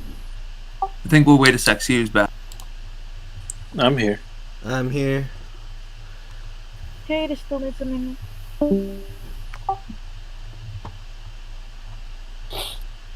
Okay, well we'll just start. She'll be back in a minute. So you wake up in the morning to the sounds of birds calling in the forest, loud whoopings and hollers and low chirps and chitters and screams and squawks.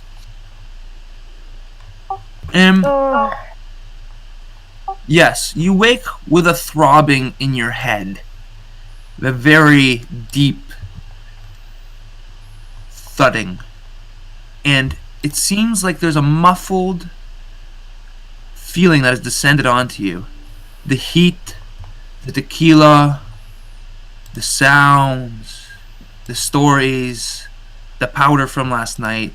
The brain is just in a fugue, and you almost puke as you roll out of bed and try to stand. The heat just pushing down on you like a wet blanket. Your clothes already feel wet when you put them on, and this is in the 1920s, so you gentlemen are wearing just completely stupid outfits, to be perfectly honest, like just so dumb for the climate. So it's just but through all of this, you feel like you're being pulled towards the pyramid, or at least deep into the jungle. You think that's where the pyramid is. You haven't been that way yet, but from what the general said and from what the locals said, that must be the right way to the pyramid. I mean, something deep inside you says that's the way to the pyramid, and that's what you're feeling as you eat your breakfast of oats and hardtack and spoiled milk. Spoiled? Just lightly spoiled. It's sour milk, you know? Yeah. Delicious. Is this always how you eat it?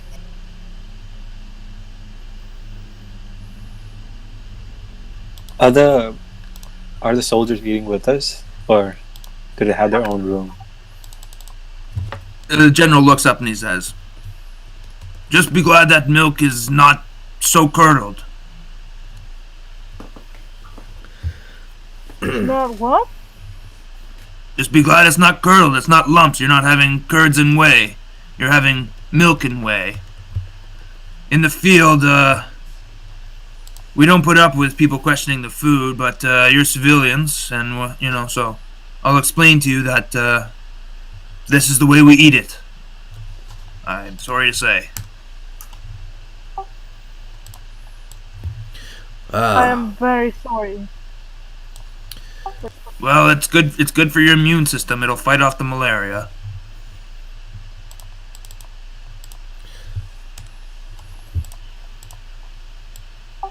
Anyway, my two men are ready to head out with you.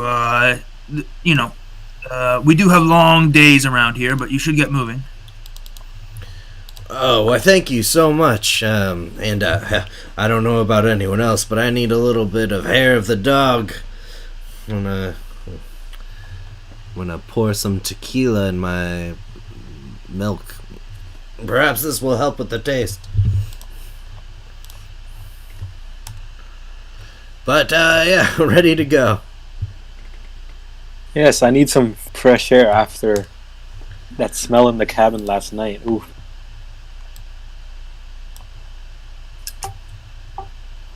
Perhaps more tequila will make it smell better.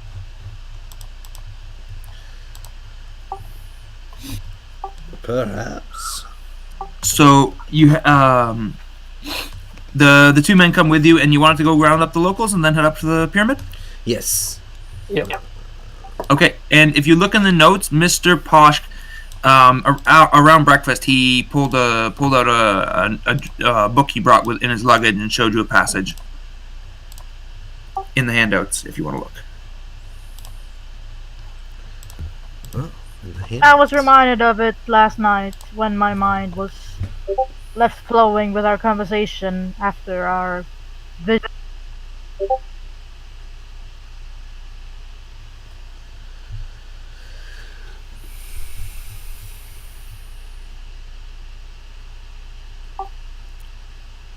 Okay, it's there for you to look. So the locals as well are willing to go with you. And you start to make your way into the jungle.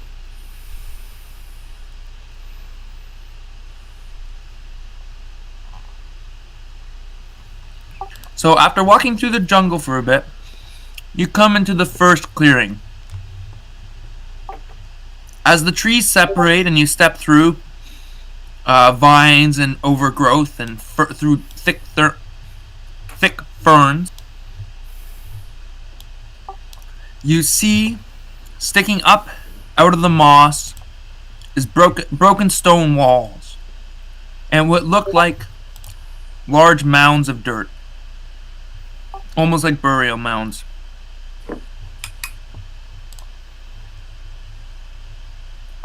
This is what you see in front of you. Oh, very interesting.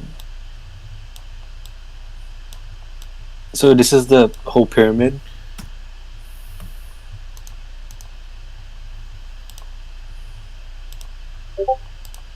No, these seem to be ruins in the jungle. Okay. Sorry, this is not a pyramid. This looks like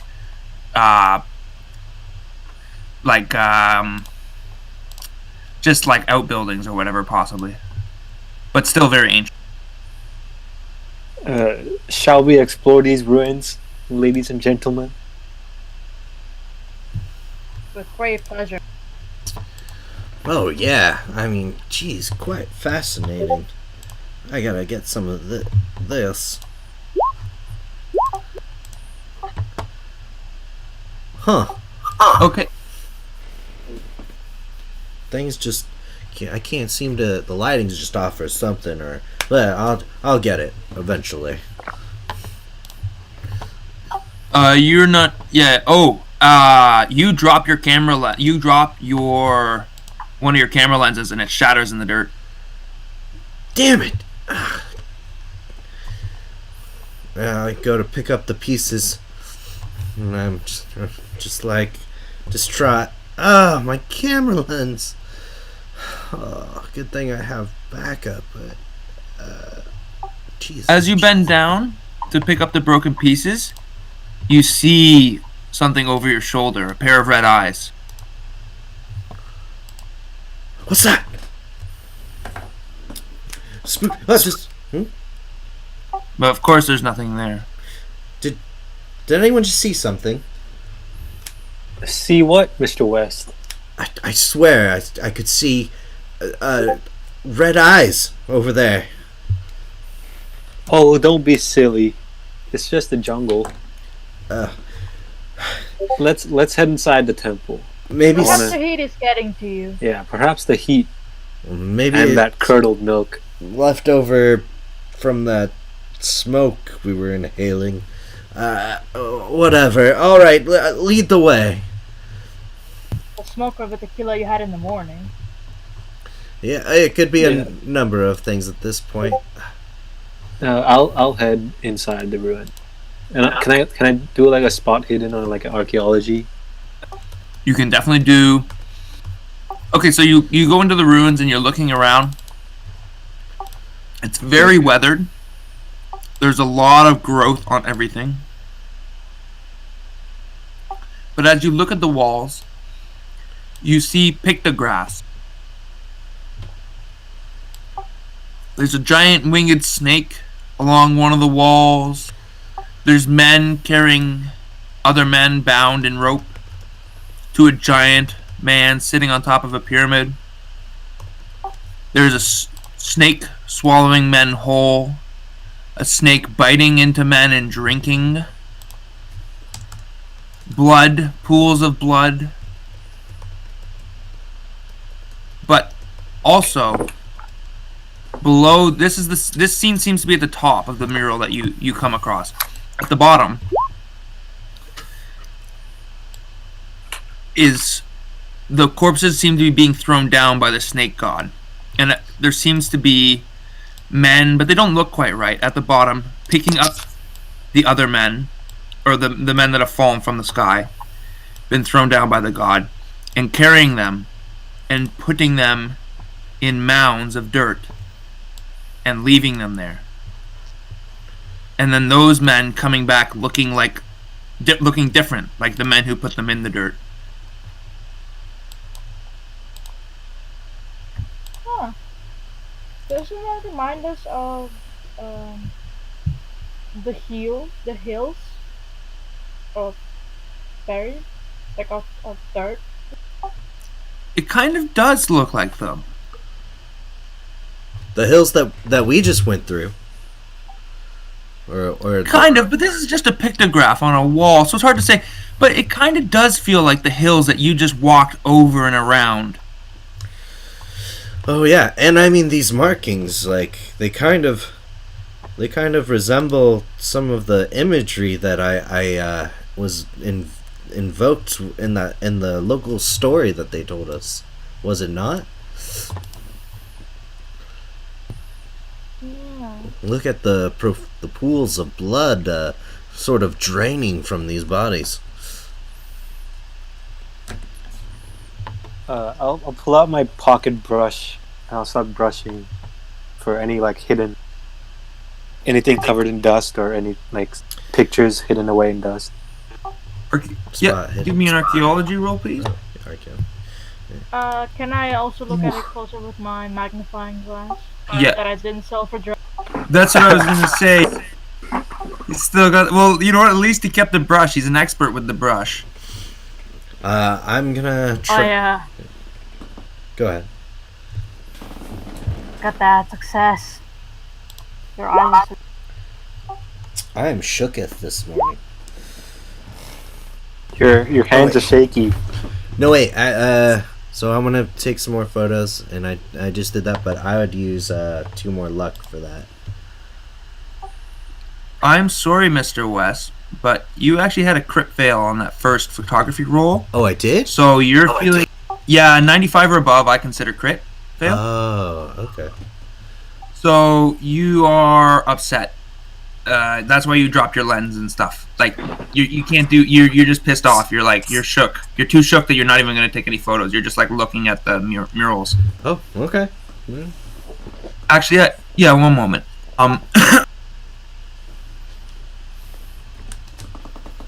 So,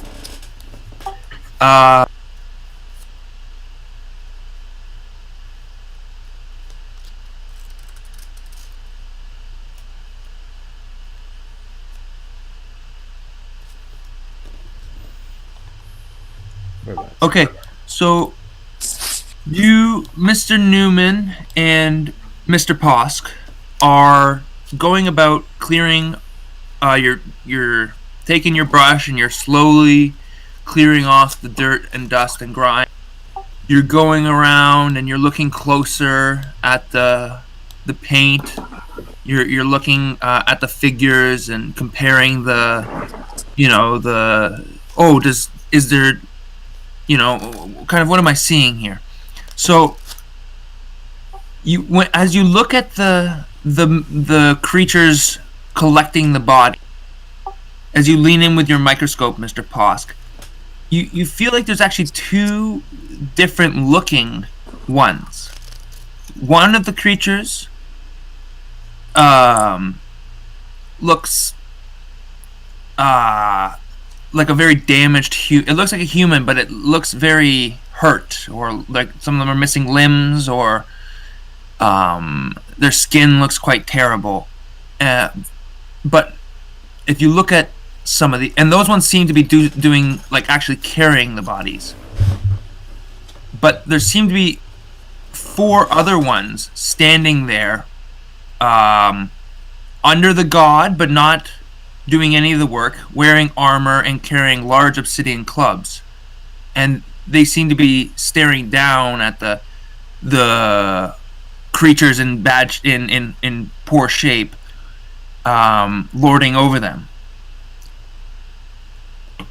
And Mr. Newman, as you are brushing away, you brush. You feel like the mural should actually go all the way up to the ceiling. So you kind of get together some things. You climb up on some stones, and you guys spend a good part of the day here. These rules represent hours at these ruins, exploring and taking notes, because this is a day like.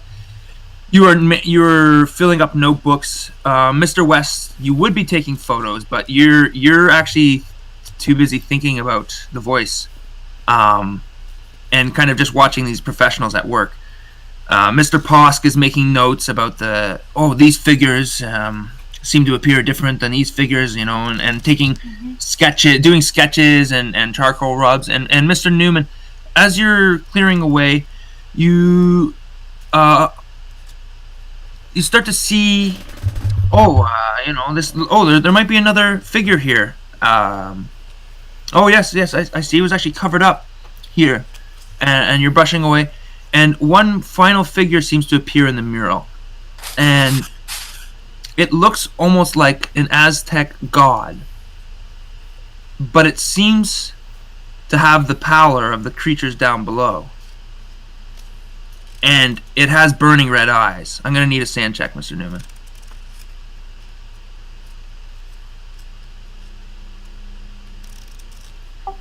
Alright. 1d3.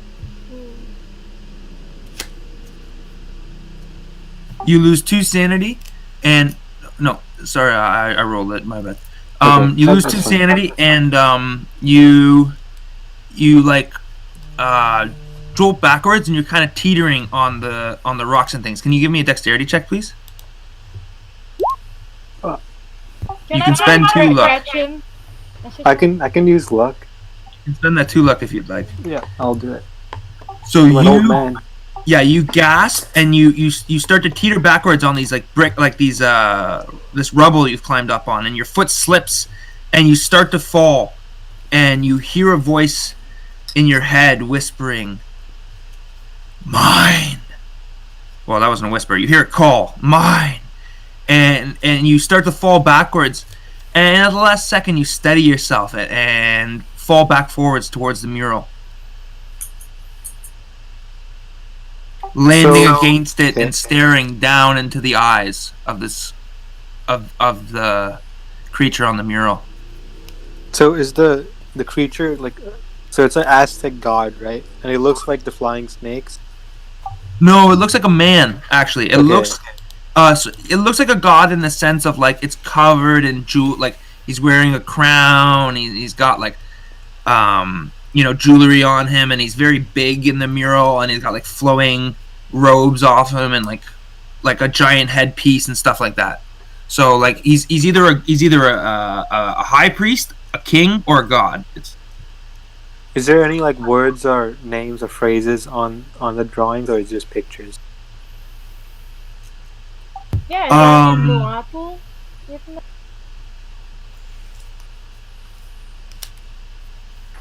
I don't think there are any words. Okay. So just the Yeah, just the pictures. But what pictures they are? okay.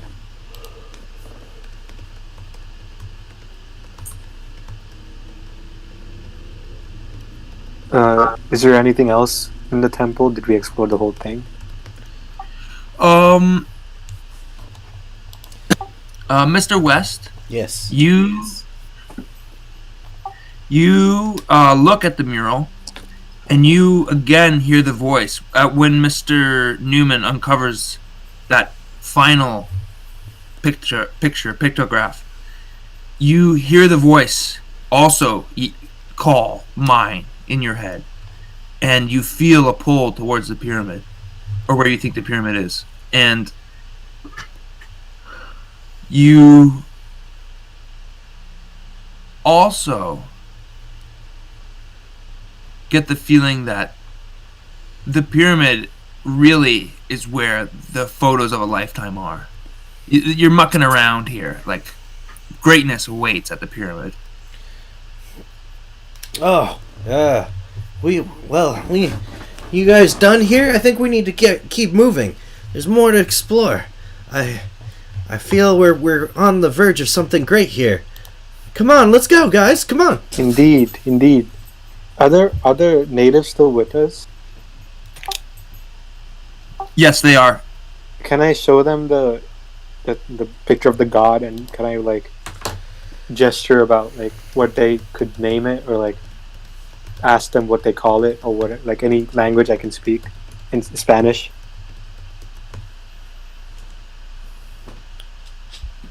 Yep. So when you talk to them, they again repeat their stories. They say that there are stories of a great priest, they say, who long ago took his people into the jungle. He made a terrible pact with a horrific monster. Maybe a dark god, we don't know. As part of this pact, he was supposedly given great power, and he could bring back his people to look like they were alive so they could fight. But they were never alive again, and they lost many, many parts of their soul. But he still lives in the jungle in a great pyramid. Do you know where the pyramid is? Can you lead us there? Yes, Okay, And we need they- to go right now. we go, and you head off into the jungle following the people. So Alright. I've probably got like a book full of notes. yes, I'm yeah. in the pyramid and everything. I'll like trace I'll put a piece of paper on the drawings, and I'll trace the picture of the god and like the human people as well. Cool. So you go through the jungle, and after not too long, in front of you rises a stone megalith.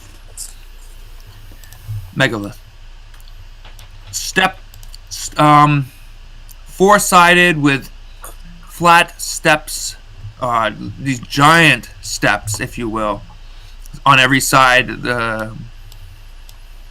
Probably 40 feet each rise. Giants, maybe 300 feet tall, and just bizarre shape. This raw stone covered in moss, covered in trees, and just poking up through the jungle, opening a hole to the sky where the sun beams down on it bright, almost burning your eyes in its brilliance.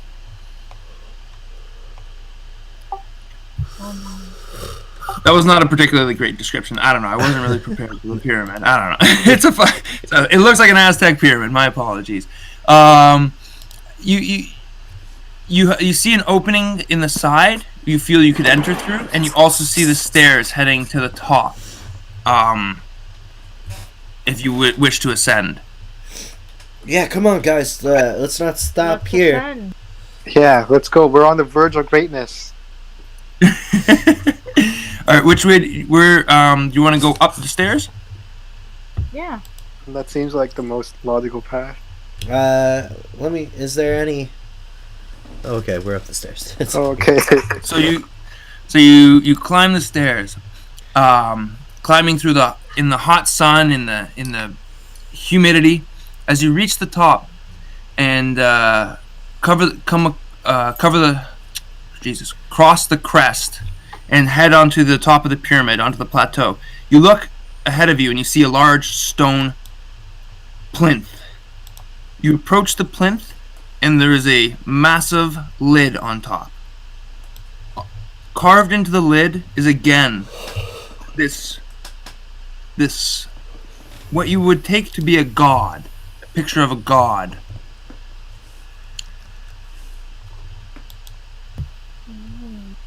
Is there anything on the side of it?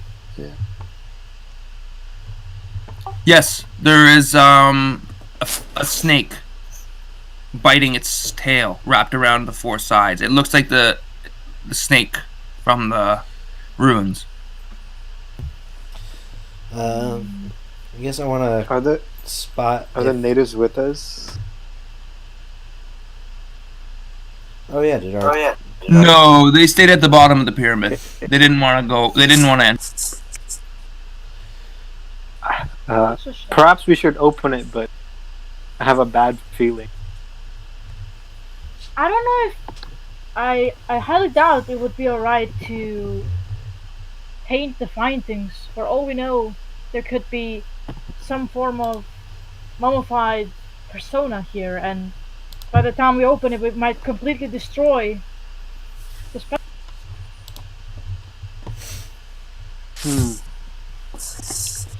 Perhaps we should try to attempt to find a way to bring it back. Transport the whole thing.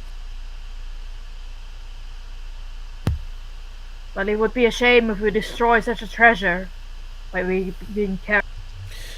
Right. Perhaps. Let's see. I think I might be able to take a photo here. Let me get some angles. Or did I break my camera earlier, or just the? No, you're feeling more calm now after the walk through the jungle. You can go ahead and snap some photos. You remember that you have there's a number of workers back at camp who could probably get this lid off hopefully without breaking it. That's their job anyway. All right. How much did people pay attention to airtight concealment in the 1920s archaeology? To which, sorry? To airtight, like keeping things airtight.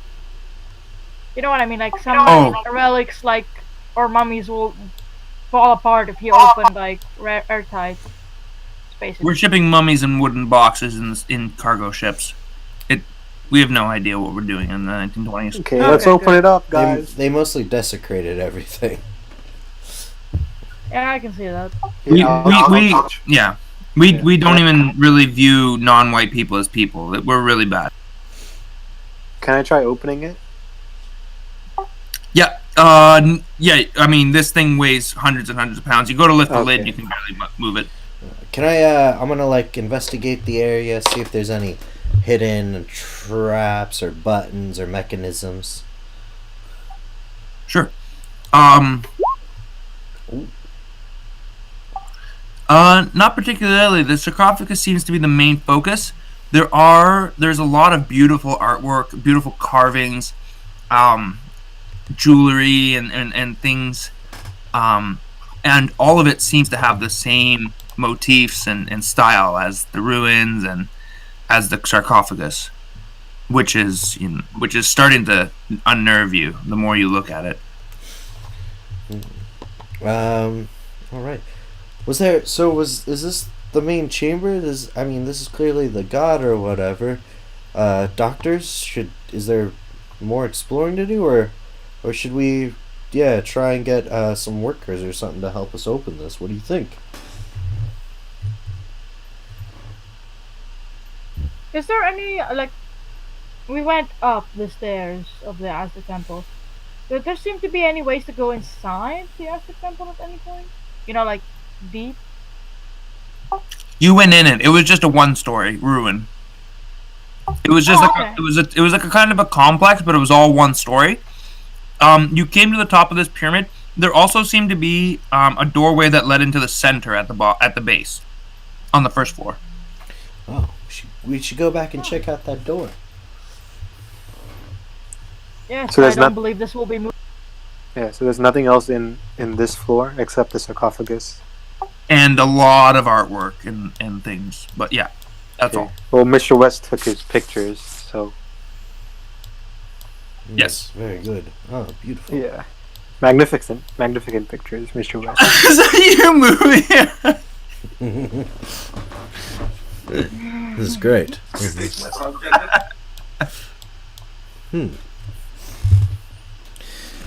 Yes. So, Mr. West, you feel extremely confident that you have some award-winning photographs here. Mr. Dr. Newman and Dr. Posk, you both know that you could probably get the workmen to get the lid off the sarcophagus,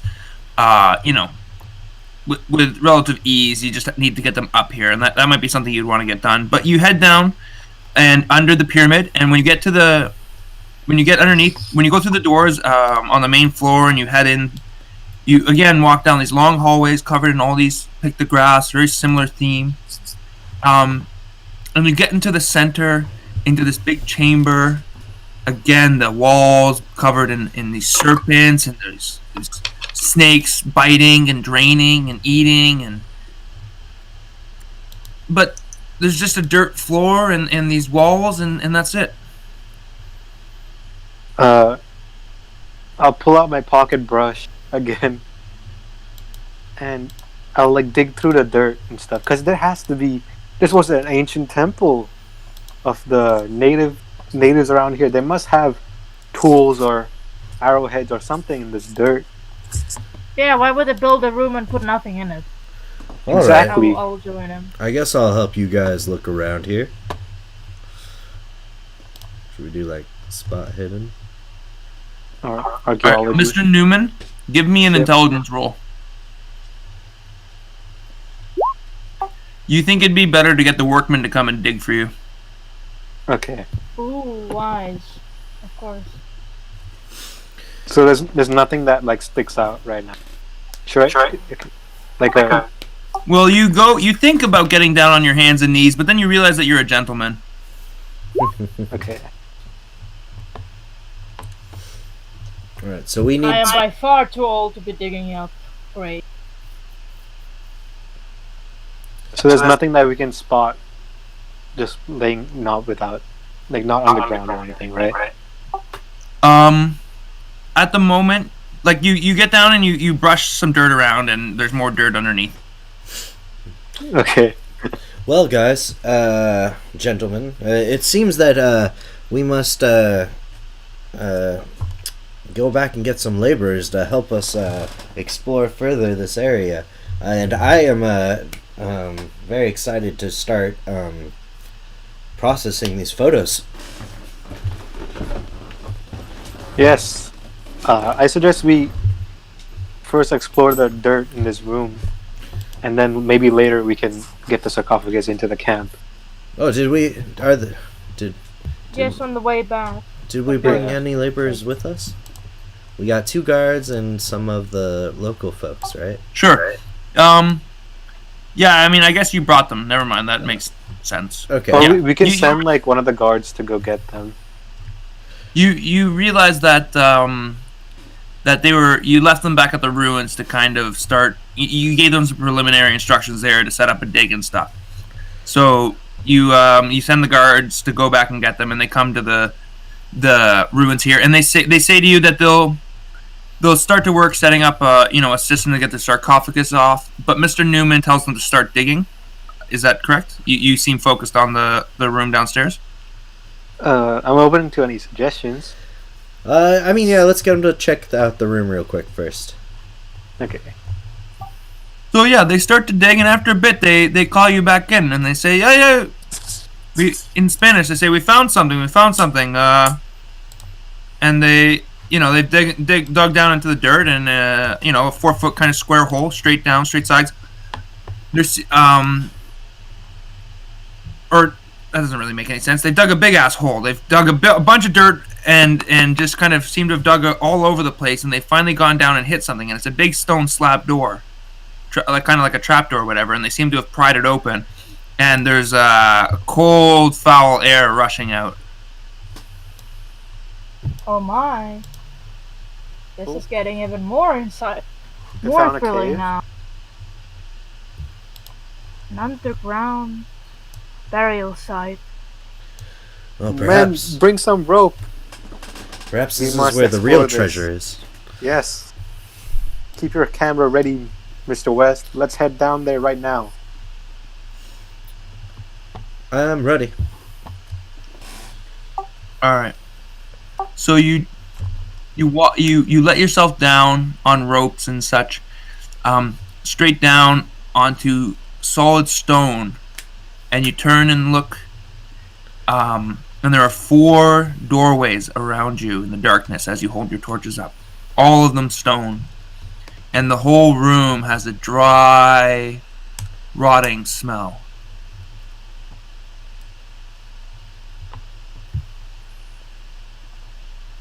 Oh, I have a. Dr. Posh covers his mouth with handkerchief. Is this one of those holes they put the dead bodies in, as the legend suggested? It's an interesting thought. my God. Is there like blood stains? The legend says it was 500 years ago, so they're Oh, okay. I Wow. believe there were 4 that gazed down upon the others on the graphs where they're. Hmm. And there are 4 doors. So I'm assuming the sarcophagus on top of the pyramid must be the great priest who made the pact with the dark god, I presume. And these 4 doors must lead somewhere. Well, should we take one at a time or split up? Are the workers with us in the hole?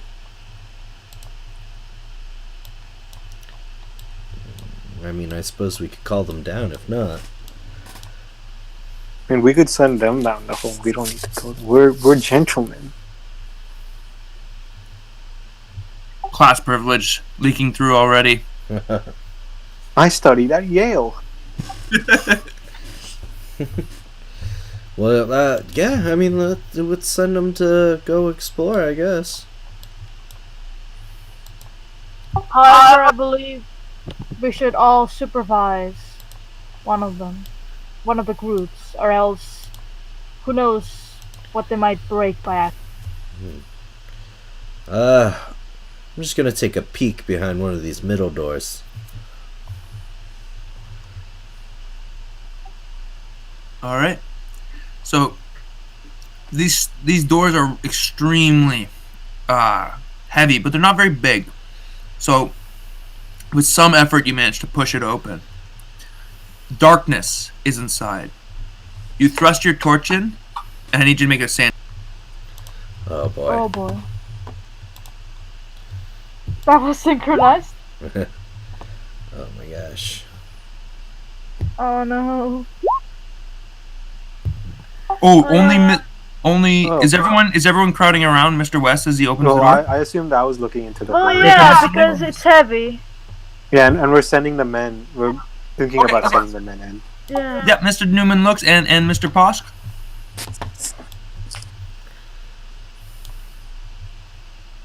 Okay. One for Mr. Posk. And I have seen worse things. that's right.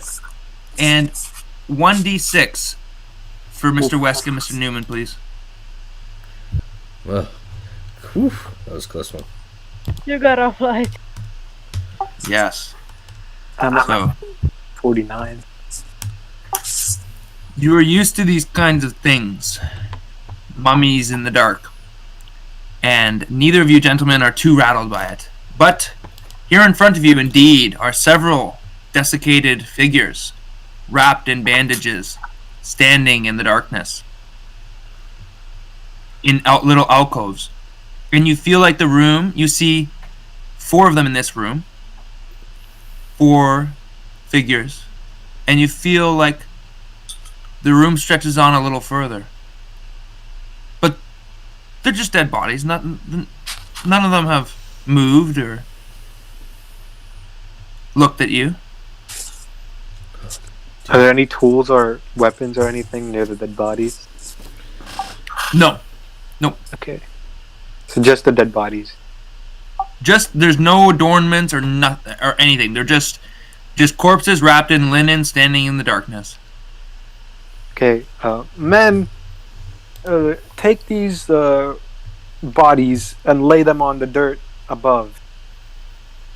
Oh, are you sure it's good for us to be disturbing them like that? Make an archaeology check, Mr. Newman.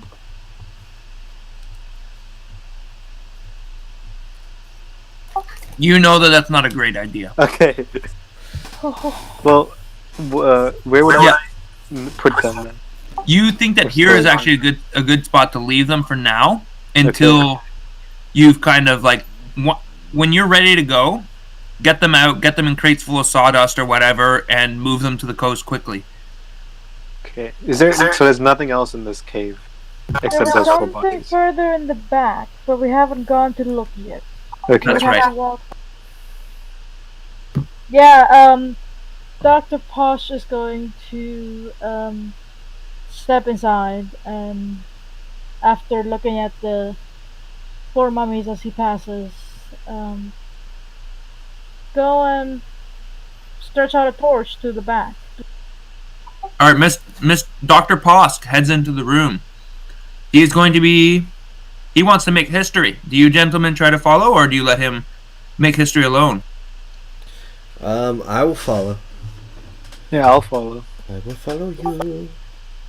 All right. So Mr. the West, guard- are you snapping photos as you go? I'm attempting to, with my flash and whatnot. Capture all of these wonderful mummies. Let me take some photos. Okay. So the guards or nobody followed us. It's just us 3, right?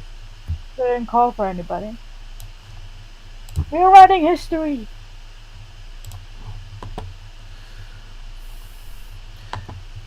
Click, click, click, click, click. Oh, sorry. Click.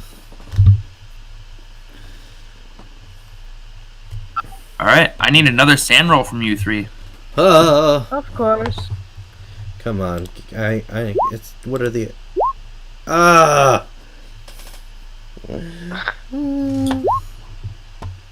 I'm good. Okay. So 1 for you, those of you who passed. Mr. West, how much sanity did you have when you woke up this morning? I had What did I just lose earlier? I lost 3. Yeah, I had 44. So this will put me over the edge. It might. You can lose 9 total, so you can lose 6 more. Oh, I can't? Yeah, you can lose up to 1/5. 1/5 of 45 is 9, I believe. So you can lose up to 9 in 24 hours. So I'll just say like from when you woke up in the morning. So you woke up in the morning. Did we ever recover sanity at all? I don't know how that works. No, but the timer resets for the indefinite. Oh, okay, gotcha. It's 5 at once or 1/5 in 24 hours. So you've lost 3, so you can lose 6 more. Roll a d8, please. Oh my goodness. Ooh, D8. Oh, Yes. Oh. So you roll an intelligence check.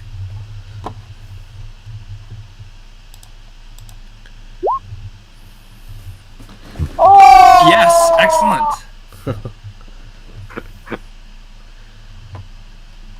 This is why dumb characters are also cool. One sec. So you're gonna experience both indefinite and temporary insanity, but I believe the indefinite takes precedent. So, Mr. West, you start to experience about. Roll a d10, please. Jeez. D10. I got a 6. You faint. So, gentlemen, Mr. Posk, you walk into the room and you hold the torch up, and you've seen mummies before, and so has Mr. Newman, Dr. Newman. And in front of you is a mummy like the others, but this one seems to be in better shape. It's not as desiccated. It seems to almost have flesh on like meat on its bones, and it's got a club and some jewelry, and it seems to be, in much better shape and possibly of a much higher class too. And the legends kind of, you think about the legends, and you think about the strata of the undead from the murals, and you're starting to think a little too much about that. But Mr. West, he sees this, and he just faints right out. Just passes out in the dirt. Mr. West, workers, get down here. Bring some water. Stat. See. And they come down and start splashing water on Mr. West and drag him out. Gracias. Drag him out? No, don't drag him. Okay, get him some fresh air. That's right. So you get him out. And kind of lie him out in the sun, loosen his collar, get some water on him. But he's out. And this is where the two of you find yourself, sitting out in front of the pyramid with a unconscious Mr. West and all these discoveries. Oh, he seems safe with our men. I spotted some weaponry and some jewelry. We mustn't let our findings stay there unnoticed. Very good. Do you want to go in and start cataloging right now? Yep. Excellent. I suggest we look at the other 3 rooms first and make certain that they are like as I suspect them to be. Okay. So, archaeology roll from Newman and Dr. Posk. They are indeed pretty much the exact same. Good. I'll start cataloging as well. Oof. We have a lot of rooms to cover. Ooh, that is, I'm sorry to say, but that's a crit. My brush. You feel like you have damaged and lost a lot of the contextual clues. Maybe, in your excitement, seeing Mr. West faint, the workers got in when you had to go out to see Mr. West. The workers got in and moved a lot of stuff, and some things are missing, and that's really getting to you. Damn it! For all we know, they could have stolen something. So what's missing? Do we even know? Probably not. No. Okay. Are there any like murals down here as well? No. The walls are all clear. Can I push it? No, I'm sorry. It was a crit fail. Oh, okay. You could, spend like I will let you spend like 11 points. What would that be? It'd be like 19 points of luck, but I don't think you, if you want to. Is it that important? We'll find more. Yeah, you'll find more.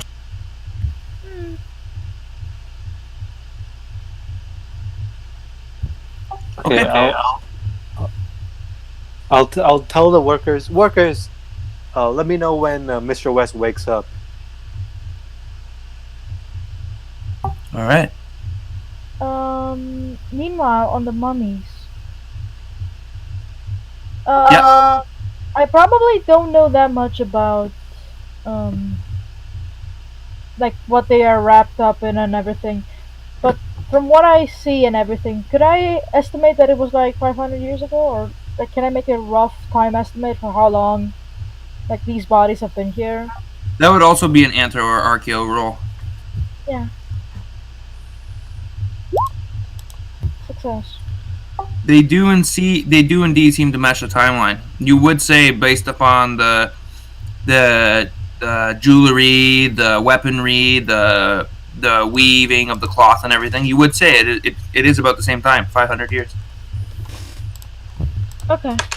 And can both of you make a listen roll, and Mr. West as well, as you wake up? Can all three? Oh, okay. Well, when you get back, can the two of you make a listen?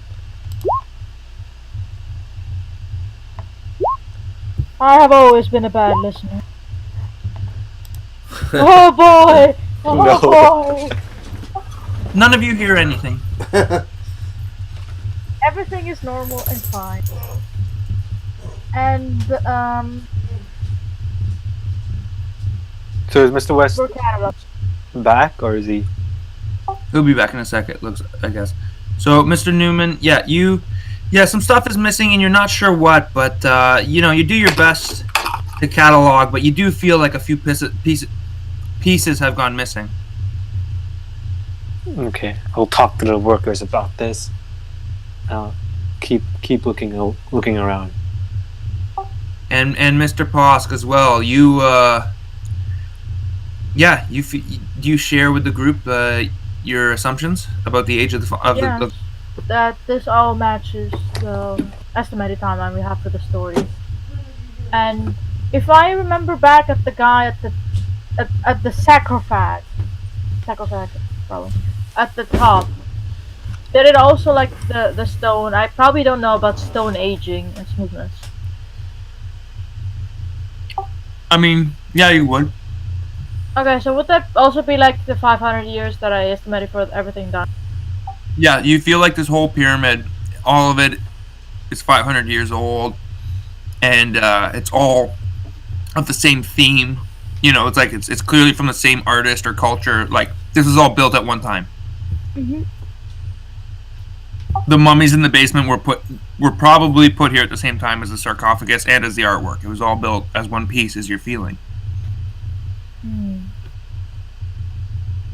Do there seem to be any other hidden tunnels leading up the walls? Perhaps behind the very creepy looking mummy in the middle of room. You search around and you don't come across anything. It's very solid stonework. So we entered in here, right? And then there was the 4 mummies, including. Where were the 4 mummies? Sorry.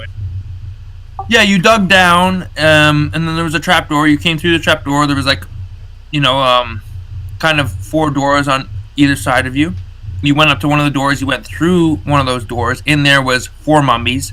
You went farther in the room, and there was another mummy that seemed to have like adornments and a weapon and such.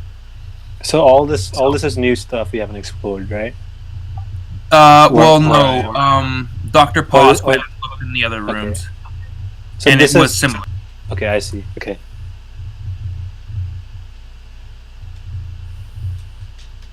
Are there any differences between the rooms? Like, are the weapons the same between the mummies, the jewelry? Pretty similar. I mean, there are differences. Like, the necklaces are not identical. One's got a jaguar head mask. Another one's got an eagle head mask. One of them's got a sword and several javelins. One of them's got like a club and different like javelins, but they're very different shape and kind of different head on them. And one of them's got like a bow and like these weird like little daggers and all kinds of different stuff. But like that's only like the one mummy. There's only one mummy in each room that's like adorned. The rest of them are just the same kind of plain looking mummies. Mm-hmm. Can I do like a spot hidden to see if anything else is in here? Or a miss? Sure, but yeah, go ahead. No. No, and it's at this time that the workers come down, and they say that they say they heard a terrible scream from the top of the pyramid. Oh no! But I hurry back up. But nobody's missing. They did a head count. Nobody's missing. Where am I? Oh shoot! I gotta go for a sec. Hang on. Sounds like you just ran over his dog. Oh no! Oh no!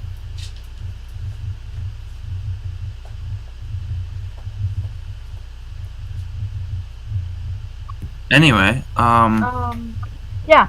Yes. Everybody seems to be alright. I suppose that is that.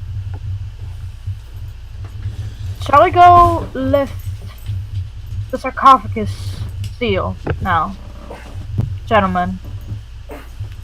Wait, so someone screamed, but we don't know who? Yeah, but nobody's missing. Everything's Okay, okay. I guess everything looks oh, fine. thank goodness. Okay. Sounds like you ran your dog over with your chair. Is that what happened? Yeah, pretty much. Yeah, my dog gets underfoot all the time, so I understand. And I don't know what I was smushing or what. Brought maybe her tail. I'm not sure. Well, as long as she's all right. Seems okay. Okay, good. Sorry. What's going on at the moment? Where are we? I don't know. I lost my train of thought there, to be honest. Sorry. Yeah, someone dog, so- screamed Oh right. Oh, and they came down to tell us that, but they did a head count and nobody's missing. And then Dr. Posh was like, well, that's that, I suppose. Perhaps it is time we go unseal sarcophagus at the very top now, gentlemen. I'm not sure I want to go back in there. Oh no, the one at the top?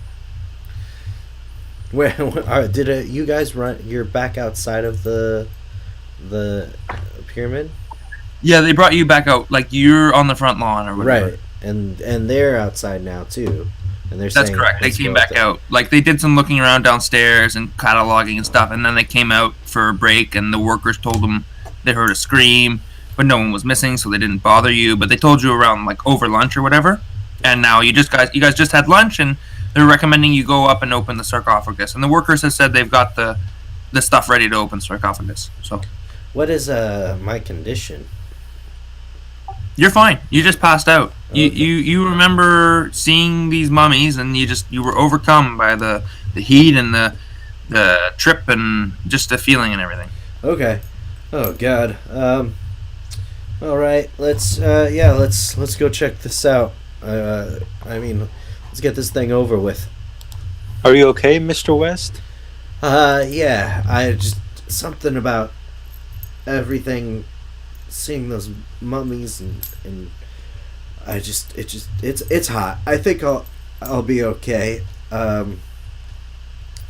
Yeah. I'm a little nervous. I don't know. My nerves are a little shot for some reason, but if we get through with this and I get some more photos, we'll be able to go back to camp, and soon we'll be out of here altogether. Yes, we'll enjoy some more tequila. Yeah, and tequila. And some of this powder. Oh, you and your powder. Okay. Okay, so you go to the top of the pyramid. The workers have prepared it for you. They open up the sarcophagus, and inside is a mummified corpse. This one is adorned in jewels, but its headdress seems to be missing. And you guys can make me a spot hidden check. Oh, of course. 10. Another one, Bosk. Yeah, no. I mean, it's probably that like if you look at the jewelry and everything and just it seems to match the murals. Like this is probably the god or the high priest. Okay, I'll start. Shame Yeah, that I'll the start. headpiece is missing. Sorry, what was? Oh, sorry. Can you say that again, Mr. Bosk? Wait. Is the headpiece of the jewelry missing, or is the head the piece that's missing? No, not the head. The body is complete, but on the sarcophagus there was artwork showing all this jewelry. And when you open the sarcophagus, all the jewelry is there except for the headpiece. Except for the jewelry that would go like the big hat that the high priest would wear, you know, covered in jewels. So he's missing his headpiece, huh? I was certain that this had not been opened before. Maybe we should question the natives. But for now, let's put all this into a catalog and make sure nothing else gets stolen. Professors or doctors, are you able to see how this person died? Oh, you were cutting in and out there a bit, Mr. West. Can you try again? Are you able to see how this person died? Oh, one more try. Everything. Oh shoot. Okay. Can you hear me now? Yep. Yep. Are you able to see how this, or deduce how this person died? Can I do that? Absolutely, yeah. I'm gonna need an archaeology and either a first aid or a medicine. Archaeology to not damage the find, and the first aid and medicine to figure out how they died. So either of you doctors can do either role, but only one role from each. So if you decide amongst yourselves. I'm not a very good medicine guy. My first aid is at its base as well. Well, Mr. West, do you have first aid or medicine? I have a 30. I have basic. Yeah, so also base. okay. So I think you're more. Dr. Posh is more better at archaeology than me. Perhaps you can do that. okay, archaeology also you do examine how people died. So I'll take a hard archaeology roll. Alright, then maybe both attempt it.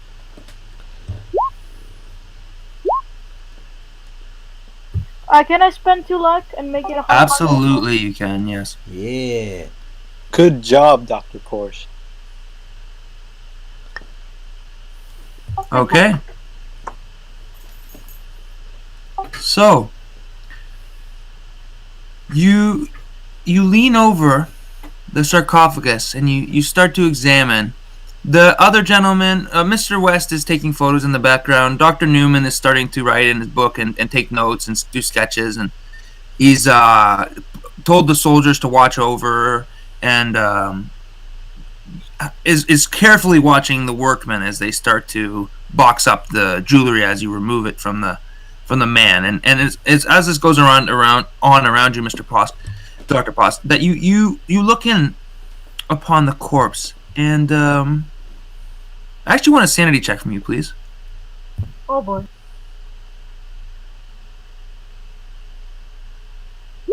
Yeah. Ooh! You've been lucky, Dr. Post. Just one. Alright. You I'll drop keep adding my sanity loss, mommy. You drop your notebook into the sarcophagus as you realize that this body is not very old, but it's extremely mummified. And it's then that you realize that there are 2 holes on the side of its neck.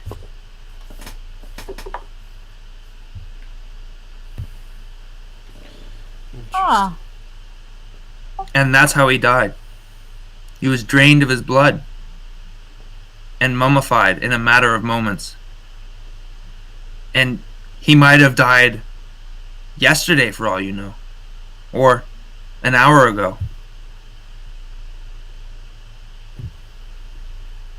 Dr. Posh's arm reaches over and puts a hand heavily on Dr. Human's shoulder. He's still staring at the mummy. Yes, what is it, Dr. Posh?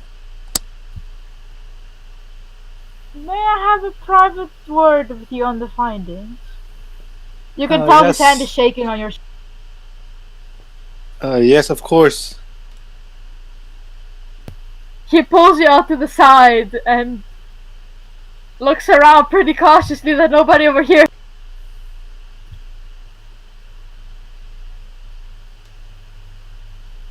The body inside that sarcophagus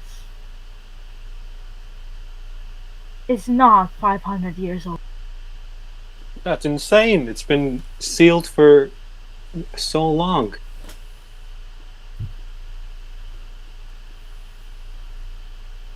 It's not 500 years old. Well, who could have And- opened it? He shakes his head. I don't know. But it had no blood in it. Not a trace of it. Maybe, perhaps, we should start bringing all this into camp, and we can ask the natives. But you're talking very, very sillily, Dr. Porsche. Of course, it must have blood in it. It was a human at first. Everything looks like a human in there. Not if you drain the blood, Dr. And if you ask the natives, I am certain they will tell you the same thing. They've told us the story so often. Well, at least we got what we were searching for. We got our jewels and necklaces and weapons. We should take all our headpiece is findings still back to missing. camp. Where do you think the headdress is?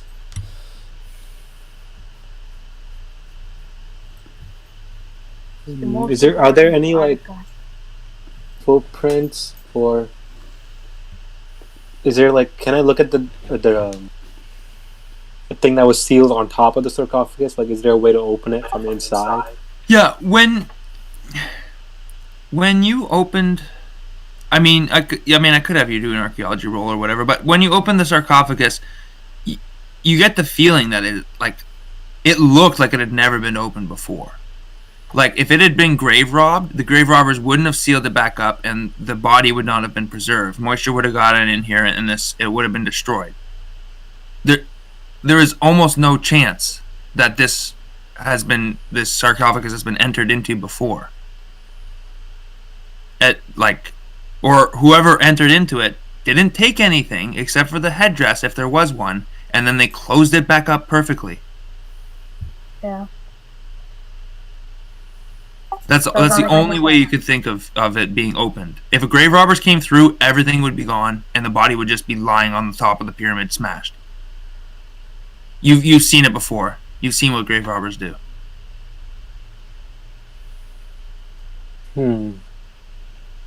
Well, if we can't find anything else here, I suggest we take what we found, slowly get back to the camp, and we should question the natives and the soldiers about the headpiece. Maybe because this camp was used in when the war was going on. Maybe something happened in the camp. This is very interesting. Okay, so you want to take your finds back to camp? Yeah, we'll tell the men to take the sarcophagus as like carefully as they can. They can't move it. There's no way. Okay. You've stripped the body on top. You haven't done anything in the basement, but the sun is pretty much getting ready to set. Posh will ask whether we should take the mummy with us as well.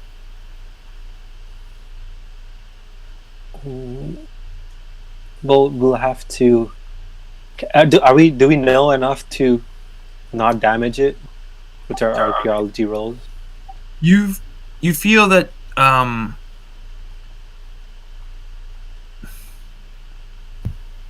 It'll be fine. Yes, you think you could. Okay. 1920s archaeology. It'll be fine. Exactly. Okay. I mean, this is a 500-year-old corpse. I mean, how could it not hold up? Right. And it's held up for 500 years. Exactly. That's right. Impeccable fucking logic from Dr. Pasco. Before we leave, the hole we dug, I want to put like a piece of. I'm sure I have like measuring string and stuff. When like the workers are not looking, I want to put like a piece of string over the hole. Okay. Just so if someone goes in there or comes out, that the string will be like broken or cut. Yeah, that sounds good. Smart. So you do that. And are you leaving anyone at the pyramid at all, or is everyone going back to camp for the night? Well, I don't think we need to leave anyone here.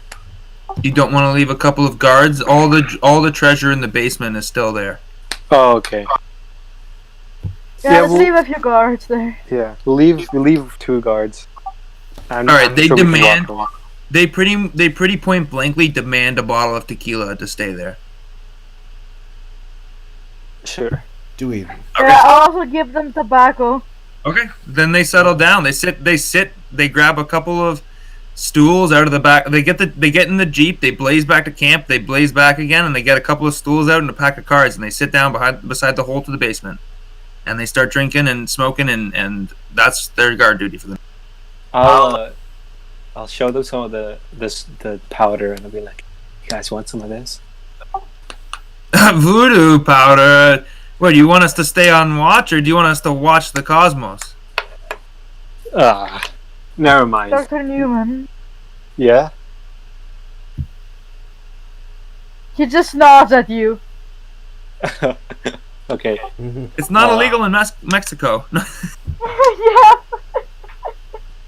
But it is still immoral to give it to the guards that are watching our priced jewelry that's worth more than our lives. Of course, Mr. Porsche. You and your jewelry. Let's go then. I am getting too old for this. So you head back to camp for the night, and you have another night of it's a little more subdued. I want to try the smoke. Smoke, yeah, that's fine. Yeah. You take that, and you have strong visions of the pyramids and of giant snakes swallowing you for hundreds of years, and then you're reborn, but you're not alive, and you have no control, and your body moves about with your soul trapped inside, and you scream over and over and over again as you watch yourself do things that you would never dream of doing. And then you sit up and you go to move, but you realize that you're covered in dirt and that you've been buried alive. Oh God. Holy shit. I need a sanity check, please. I just instantly go. That powder is not good for you, man. No. You've gotta stop. Oh, All right, you You've take gotta a stop. D8 sanity damage, and you get that many Cthulhu Mythos points as well. Wow. jeez. You do not go insane. So 4 points of Mythos and 4 points of damage.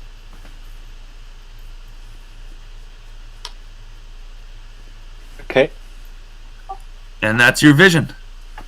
You wake up in a cold sweat, lying on the floor, totally naked, having drawn on yourself with ashes in the night. Concerned. Drawn, I sleep with this man in one room. That's correct, Dr. Posh. You wake up to find this man sleeping on the floor like this. He's drawn a snake on his abdomen, a giant snake circling around himself and eating him, all in charcoal. When you're back. You're gonna have to talk to the president of the museum about this one. No, but no, Yep. Dr. Porsche, no. He makes a self-note on one of the papers to make sure he remembers and Don't underlines do it. it. And on It's that just for evening, it's for science. I was just. while this testing dude it is getting high on my corner, I know that probably though I don't have an extensive library because let's face it, I'm in an army bunker.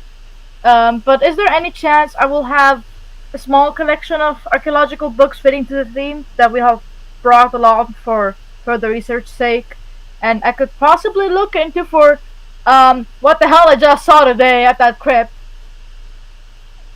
Because that body looked fresh.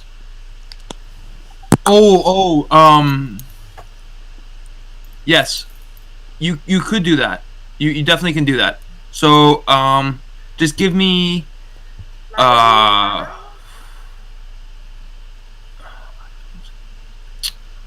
I would say library use, just to see if you have this relevant book in your small collection. Okay. Okay. I don't know if I shared this handout yet.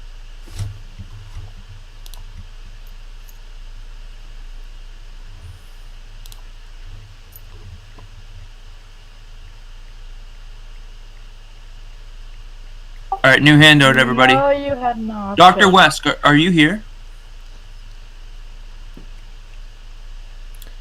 I don't believe she. Okay, you are here. Okay.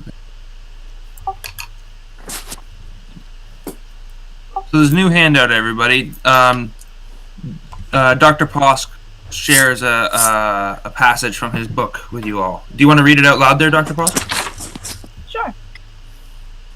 Vampires of the World by Dr. Sandra Petoila, a noted author and anthropologist. Despite its title, the book is an academic work discussing the various vampire myths in human history from an anthropological perspective. An extremely obscure vampire legend from Mexico departs from the usual vampire tales. While the vampires reported in this legend are vampires in the sense that they need to feed on human blood, they differ from traditional vampires in several respects. First, they are able to move about freely during the day. Second, they achieve their vampire state by entering into a bargain or pact with the gods of evil. Third, they produce their offspring through the use of a specialized ritual rather than by the usual method, that of draining the victim's blood. Fourth, these vampires are not repelled by the cross or other religious symbols and are not affected by holy water. The most complete legend relating to these particular beings tells me of a priest who was transformed into a vampire. It is said that he transformed his followers into lesser vampires in the hopes of achieving revenge against the Spanish conquerors, which will refer to the document of the story that I have shared with you in the past.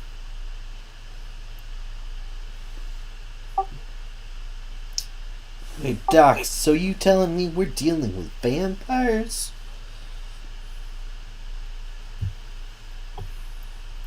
I don't know what we're dealing with, but it seems Fitting. Snakes, vampires. Is there some correlation there? Snakes and vampires. How shall So I know? Is it the morning after? Yes. And Dr. Posh shares this relevant passage over breakfast. Yeah, it's breakfast. Is there anything you guys are doing with breakfast around in the morning? I'd say I have developed photos during the question. night. In the night, can I have so Carl West sleeps with us as well, right? Yes, the three gentlemen bunk together and. Yeah. Could you have been talked into taking another of your legendary photographs during this?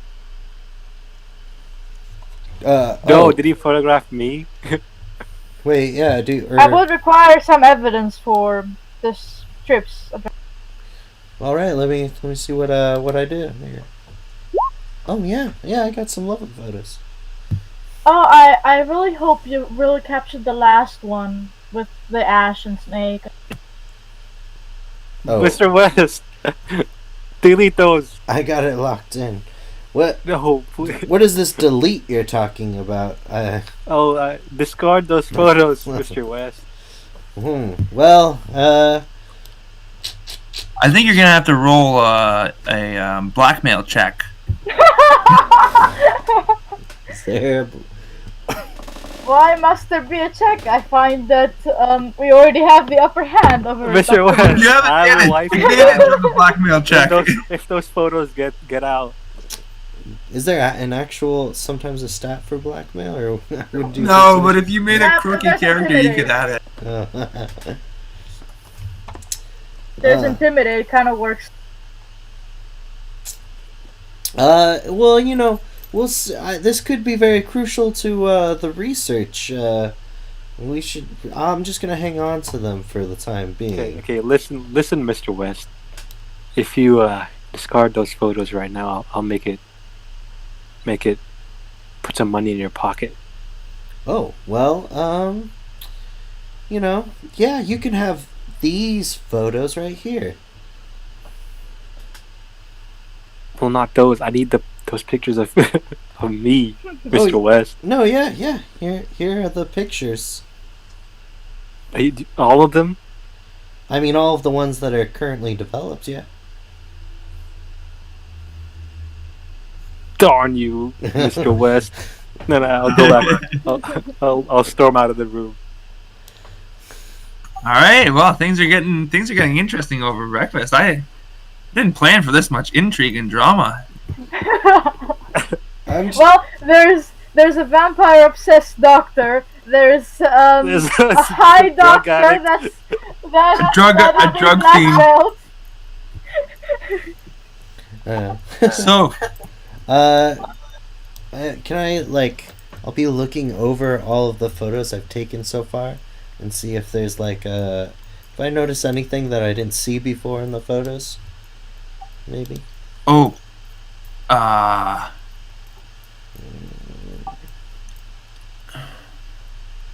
Yes. So do you spot him? Yes. You're looking at the photographs. You're going over your photos. And you actually see that you had a photo. Maybe after you woke up, you were taking photographs outside of the pyramid, and you have a photo of the man falling off the top of the pyramid, or someone. It looks like you have a photo of someone falling off the top of the pyramid. Oh my god! Holy shit! Wait, doctors. I'll look at that.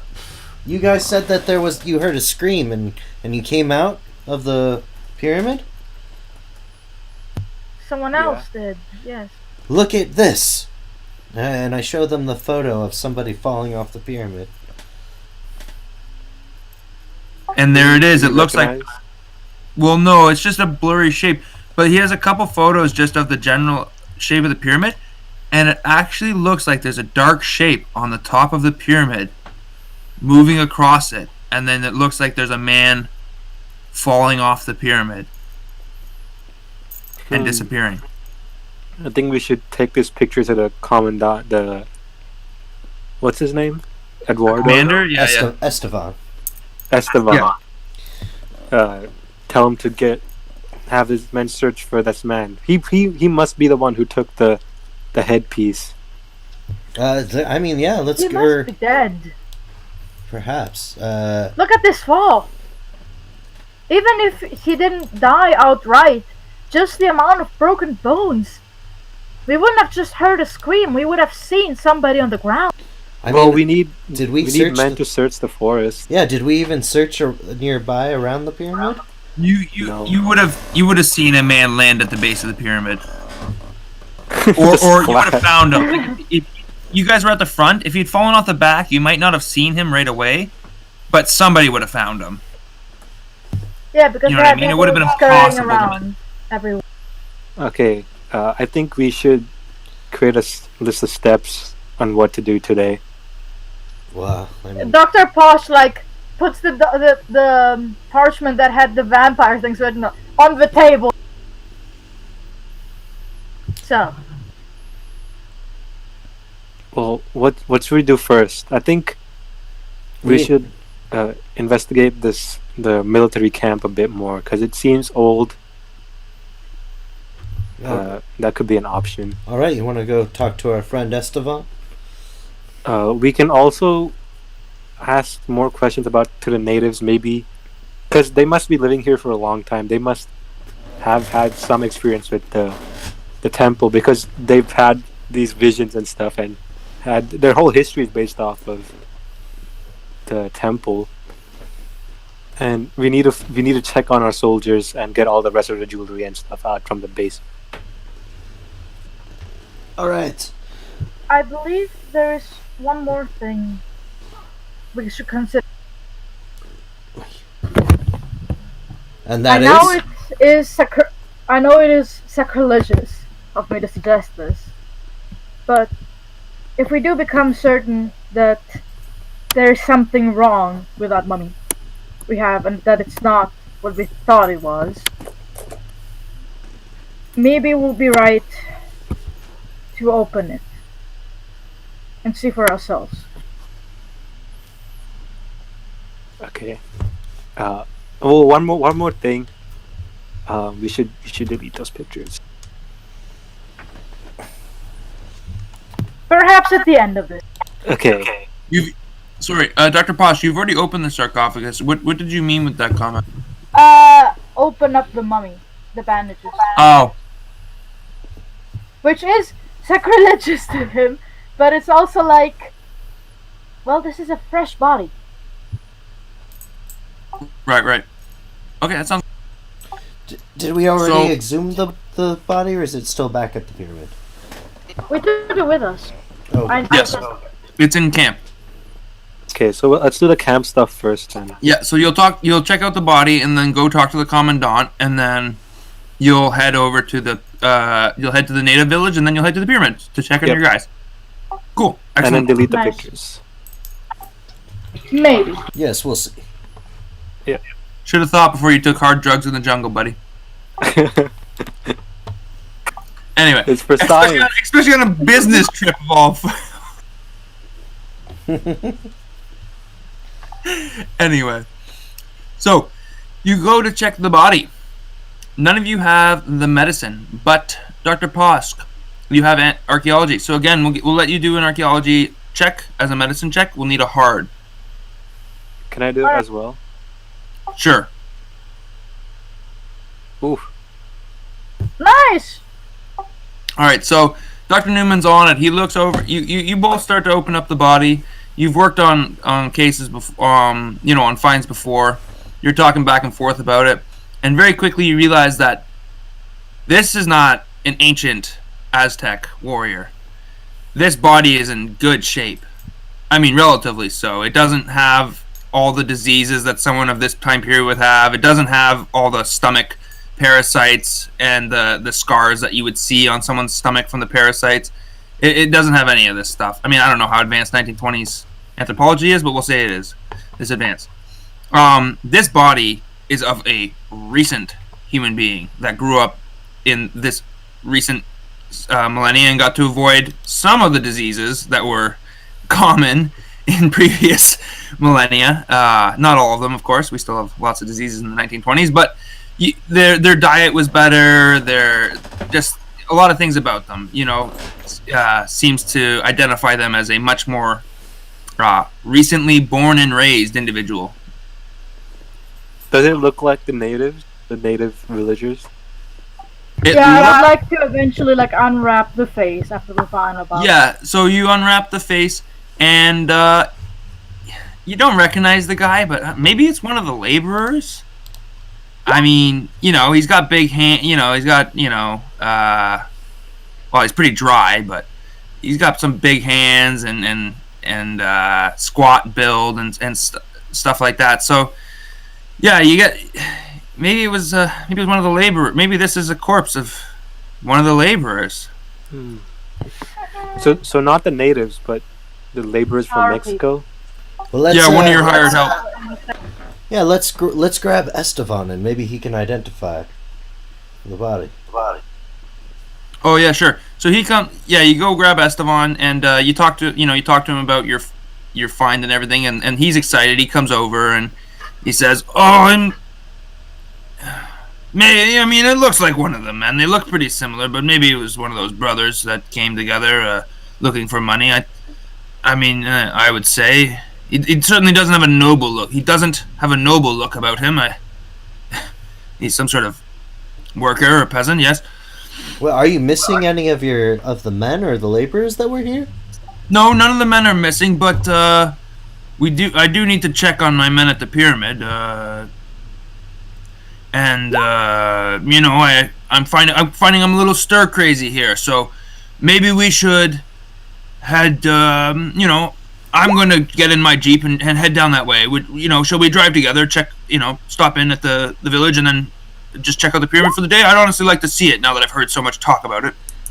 Mr. Esteban, you seem not too surprised that what's laying here is a fairly recent dead body, and it looks like some of our movers and workers. Are you not surprised by this? You seem pretty okay with it.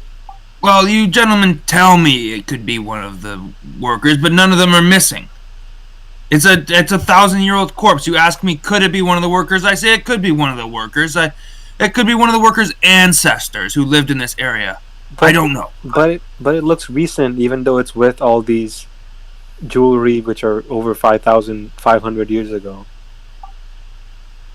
That's true. I'm a military man. I don't really. It's not my job to make sense of these things. To be perfectly honest, we need to check on my men. It's your job. You're the archaeologist, right? You come down here. You come from America on the big boats. You tell me how this mummy died. I'm gonna go develop this picture real quick to possibly show the villagers. Yeah, you actually have a nice photo series of them taking this body and cutting it up. Okay. It's fascinating. Oh. Can I ask him about because he seemed to know he had the painting of the old commander of the camp, so he must have served underneath him. Does he know? No. It was long ago. I was put in. I was promoted and to commander, and then I came here after the war. I haven't seen my old commander in many years. We've only been here for a year or so. After the war ended, this place was abandoned, and we came here. We didn't live here before, and yes. I do have Aztec blood, and my men have Aztec blood, but we came from a rather different location. Than here. So was there anything left when this place was abandoned? Maybe some books or anything? I'm sure being this close to an ancient pyramid and a native tribe so close, people must have found something. I've only heard the stories from the villagers, and it seems like my men say there's pictures up at the ruins and things, and I don't know. I really don't know what to make of this. I'm sorry. You get the feeling that the general just doesn't really know what to make of this, to be honest. Okay. So we'll head to the natives and then go to the temple. Okay. So you swing by. Yeah, go ahead. How long does it take for the picture to be? Oh, just 5 or 10 minutes or whatever. Yeah, Mr. West gets some nice photos of this guy being cut up. So you go by the village, and all the villagers seem very excited. They all seem to. After a bit, you get the sense that they all had a bad dream last night about the pyramid, and they're all very excited to go down there. To go down? Go to the pyramid. Yes, they want to accompany you. To the pyramid. They had a dream. They're not. Okay. Yeah. Is there any of them that like we can, or I go to? Well, one of them was talking to us in English or something we could understand, right? I mean, they told us that story. Yeah, in Spanish. Okay, great. Well, I go and I'm like showing them. Or first, I ask if anybody has been missing from their village. They say yes. 2 young children went missing last night. Oh no. Oh no! 2 young children last night. Do you think? Yes, they were. Yeah, They were taken from their beds. Twins. The mother left the house for 5 minutes to check on her neighbor, and when she came back, her twins were missing. Do you think they could have run off to the pyramid? These were babies. Oh dear. I'm very sorry in your troubling times. Yes, the whole village seems very on edge about this news that the twins are missing. They want to go to the pyramid and see if the twins are there. Well, does this person look familiar to you? And I show him photos of the body. The face. Just the face, hopefully. Yeah. What photos do you show them? Just kind of like a upper shoulder head shot of the face of the exhumed body. Yeah, they're taken aback, but none of them seem to recognize. And looking at them, they don't really look like them. But after having looked at the laborers, they kind of look more like the laborers. Yeah. Like you do seem like maybe you look at a couple of the guys and they look like brothers, and one of them, a couple of the brothers look like the guy in the photograph, though with a lot more flesh on their face. Okay. Well, I'm gonna go talk to them real quick. To the brothers? Yeah. Yeah, go ahead. Excuse me, gentlemen.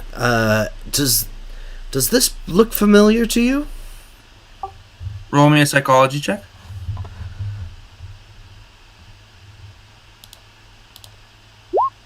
Oh, she's not even close. All right. Would you like to push at all?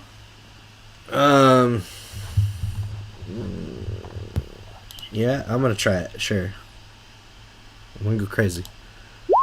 Oh. Yes. Wait. When you push, do you need a hard success though? No. No. No, Okay. you didn't. No. So you start to talk to them. The brother, there's a couple of brothers all standing around, 3 of them, and 2 of them are talking, and one of them's more reserved. And as they're talking more and more, you notice the 2 of them start to look at the third one, who's not talking, more and more, and they start to edge away from him and act more and more uncomfortable around him as he doesn't say anything really. He doesn't do too much. He says a little bit of this and that, but he's not really involving himself in the conversation, and you can tell that the other brothers are uncomfortable. And then I kind of like pull them the less comfortable, or the people that are shying away from, I pull to the side and I'm like, is there some reason you seem to be uncomfortable with the man there? Give me a whisper check. I'm joking. There is no whisper check. One sec. Honestly, I would have bought it if you were like, give me something to not be heard. Right.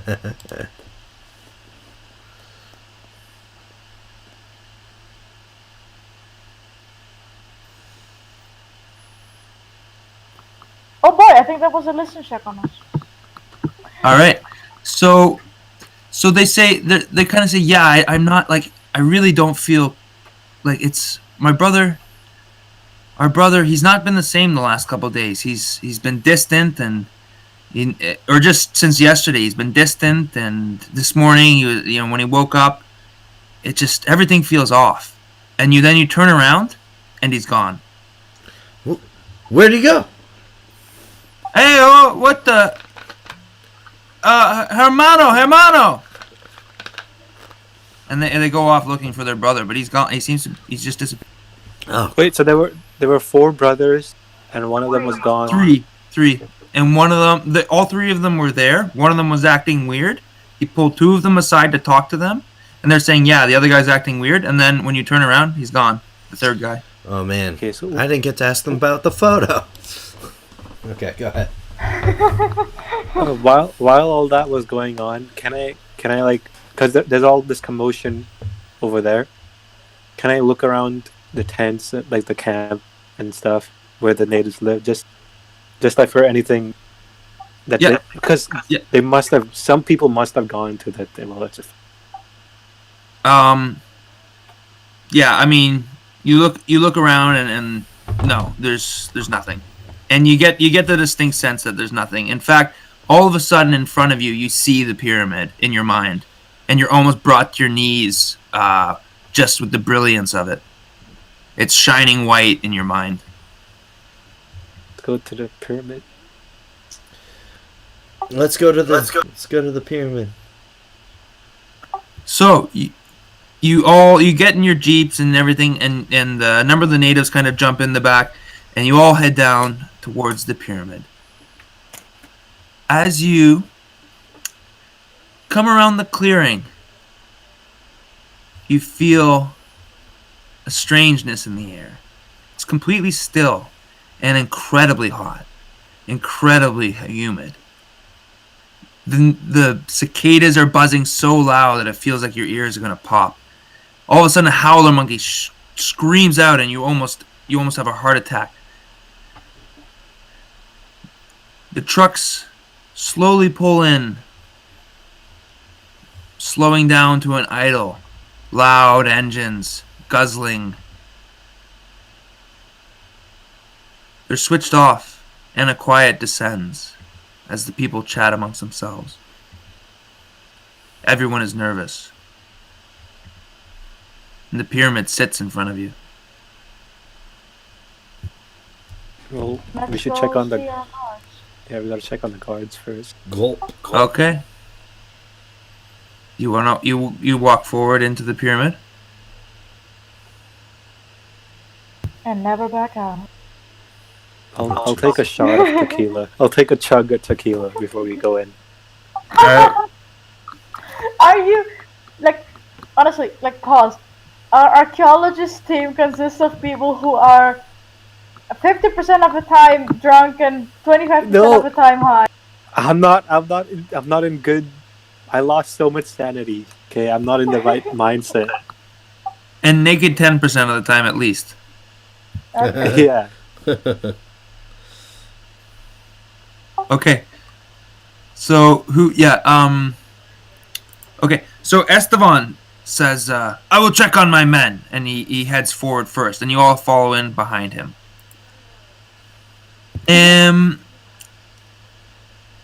So you start walking into the pyramid. You hear Esteban cry out, and he runs forward.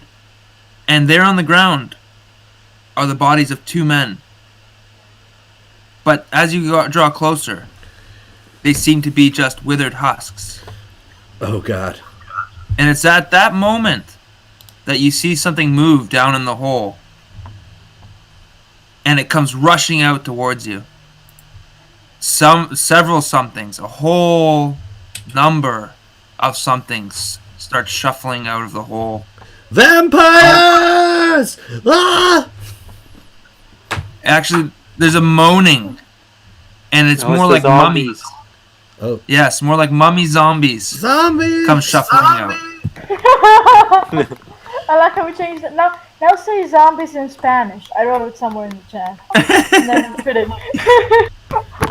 Was it Burachucha. Burachucha. That was just a bullshit ass word. I don't know. Burachuchu. Yeah, yeah, that was. Bumblebee tuna. Does anybody have dynamite on them right now? That might be very. Can't say that I have. Esteban! I would say hard luck for dynamite. Alright, I'll try it. Okay, well, I'll try to. Esteban, we need you. Oh, you got you got dynamite coming out of your Oh ass, my Doctor god, Newman. yes!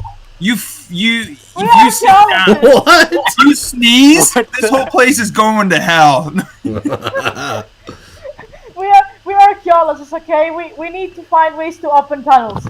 He just happens to have some form of drugs and Wait, this guy who's high on fucking Wait, voodoo wait, powder. He's got all this It's not- dynamite. It's not dynamite. It's just a powder. It's extremely flammable. Yes, that's right. oh Sure. yes! So Destroy yes, evidence. if you wish to blow the powder on them, you know what? It's voodoo powder. It's actually very effective against these guys. Super effective. Oh shit. You have this insane insight from the drug. The drug speaks to you. The plant spirit speaks to you. You can see it in front of you, and it wants you to be happy. It wants you to come back to it, and it tells you to use it against these creatures. I'll close my. I'll tell everyone. I'll shout like, everyone, hold your breath and close your eyes. I'll drop down. Okay, Close I'm gonna my need a eyes roll. and What wait. roll do you think is good for blowing powder on these zombies? Well, I'm guessing I'm holding a torch, like a flaming torch. I'll just put it together. Oh, Right. but you got to get the powder on them first. I mean, can we just close the door if it's flammable? Well, it's a hole. Yeah, they're it's a coming out of tunnel, the it's a hole. tunnel. Can we fucking collapse? That's why I wanted dynamite to have it collapse as a tunnel. Oh, I see. If you roll your luck roll, he got a 1, so his powder is flammable. His powder is magical. That's what he wanted. But you need a roll to spread that powder around. If it's throw or whatever you want, you know.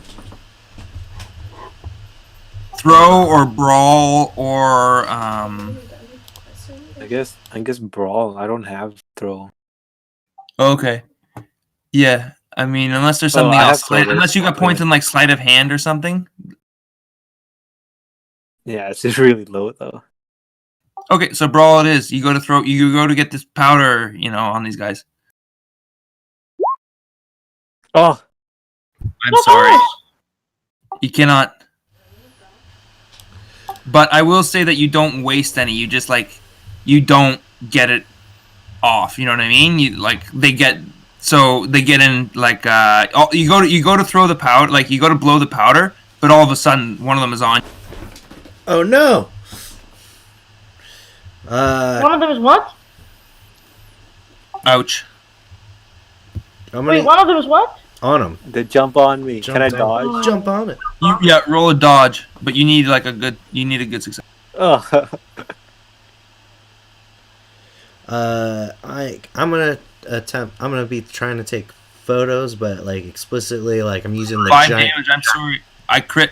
I giant. got max damage. Oh shit! Giant ass flash. Oh, okay. Yeah. Go ahead. Oh, Nice.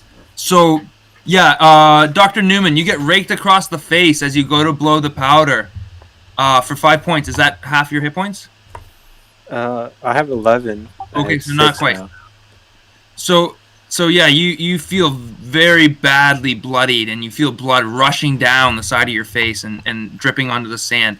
Mr. West, you flash your camera, and several of them flinch away, but they're on Esteban. They're on the workers. They're on the men around you. And then Yeah, you how many see of them coming are out there? a number. At least a half a dozen, if not more. You can't really tell right now. There's so many, and there's so much going on. we're And then screwed. all of a sudden, out of the hole, men almost living. They look almost alive, but they look like those mummies with the tattoos and the piercings and the giant clubs. They come stepping out of the hole, brandishing their weapons at you. I believe think it's best we abandon this I believe it's temple. Yes, Dr. Posh's turn. So, Dr. Posh, what would you like to do? Well, I don't happen to have any dynamite on me, do I? Roll your luck. I'll try. You know, there have been weirder things in my inventory. You know, if we hey, Extreme! Oh my god. yeah. If you sneeze, if you or Dr. Newman sneeze, this place is gonna blow up and then get extremely high.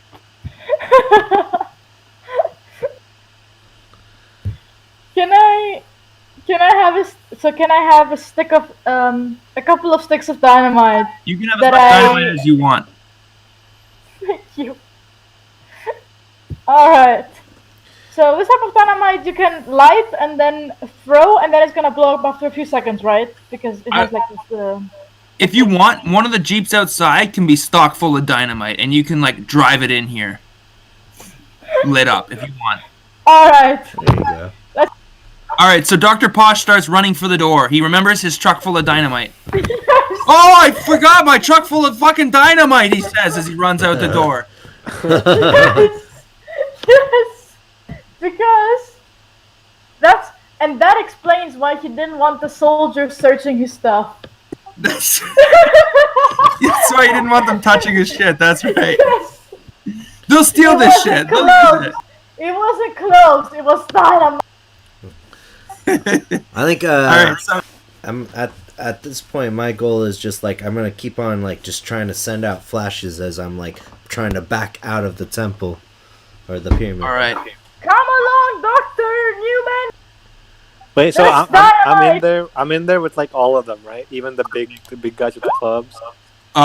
You're surrounded by a few of them, but also Esteban is kind of like fighting. He's firing his pistol point blank into one.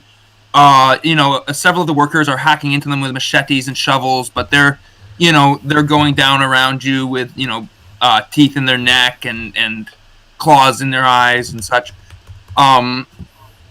In front of you, the four of them stand. You feel like you could try again to blow your powder directly onto these four mighty warriors, and hopefully it will vanquish them, maybe even saving all of your companions here and your reputation at the museum. But it would expose you would be standing there for right in front of them, stock still as you try to blow this powder. So this powder is, what is it again? It's magic. Explosives? It's magical. You've got the plant spirit has talked to you, and it has told you if you sprinkle this powder onto any of these abominations to the jungle. This is a spirit from the jungle, and it hates having these desecrated beings here defiling its life essence. So it tells you if you sprinkle the powder on them, it will destroy any of these creatures that it touches. Okay, I'll throw it then with throw instead of brawl, I guess. Yeah. I'll let you spend luck on a throw roll. You can spend 41 points of luck, or you could spend 51 if you have it to get a hard success and to hit 2 or 3 of them. No, you just get the first one. You don't, or did you push it?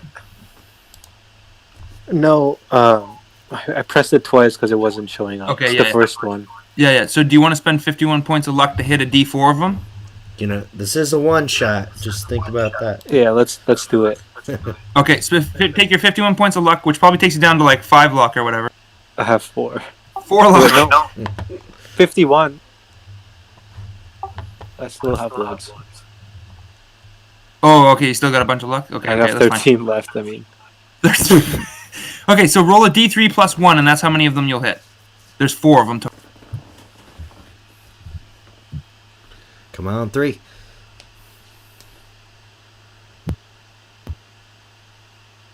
Four. Okay. Dude. Nice. It was 3. Nice. You blow.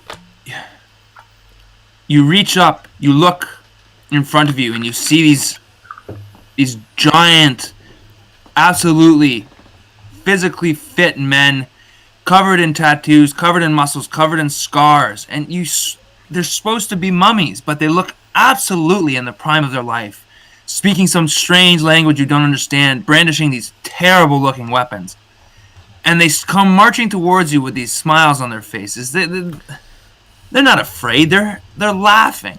They've come back to slaughter you. These Chiagua must die. You hear the word Chiagua over and over as they come towards you, and then Mr. West, you hear Mr. West's camera snapping behind you as you hold up the powder, and you think, blackmail me with these photos, dickhead, as you blow the powder all over over these mighty warriors, and one by one they crumble to dust. They didn't expect cocaine. That's right. That's right.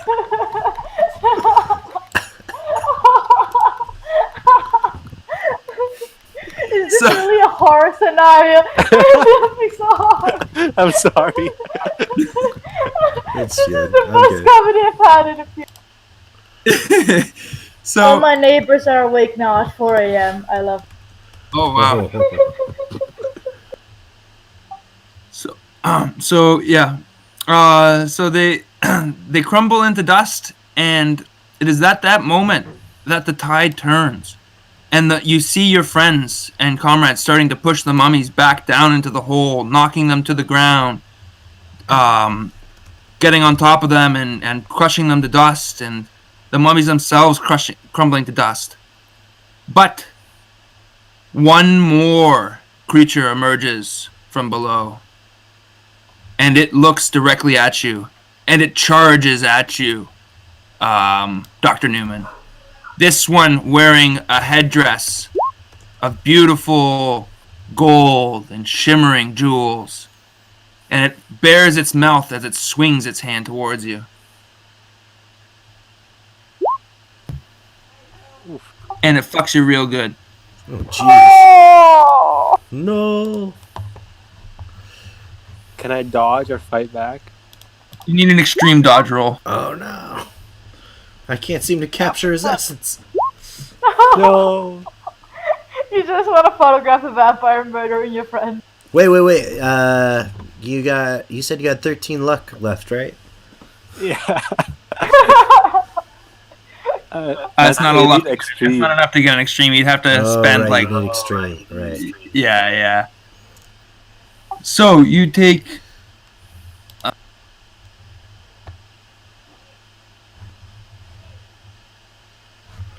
What you think?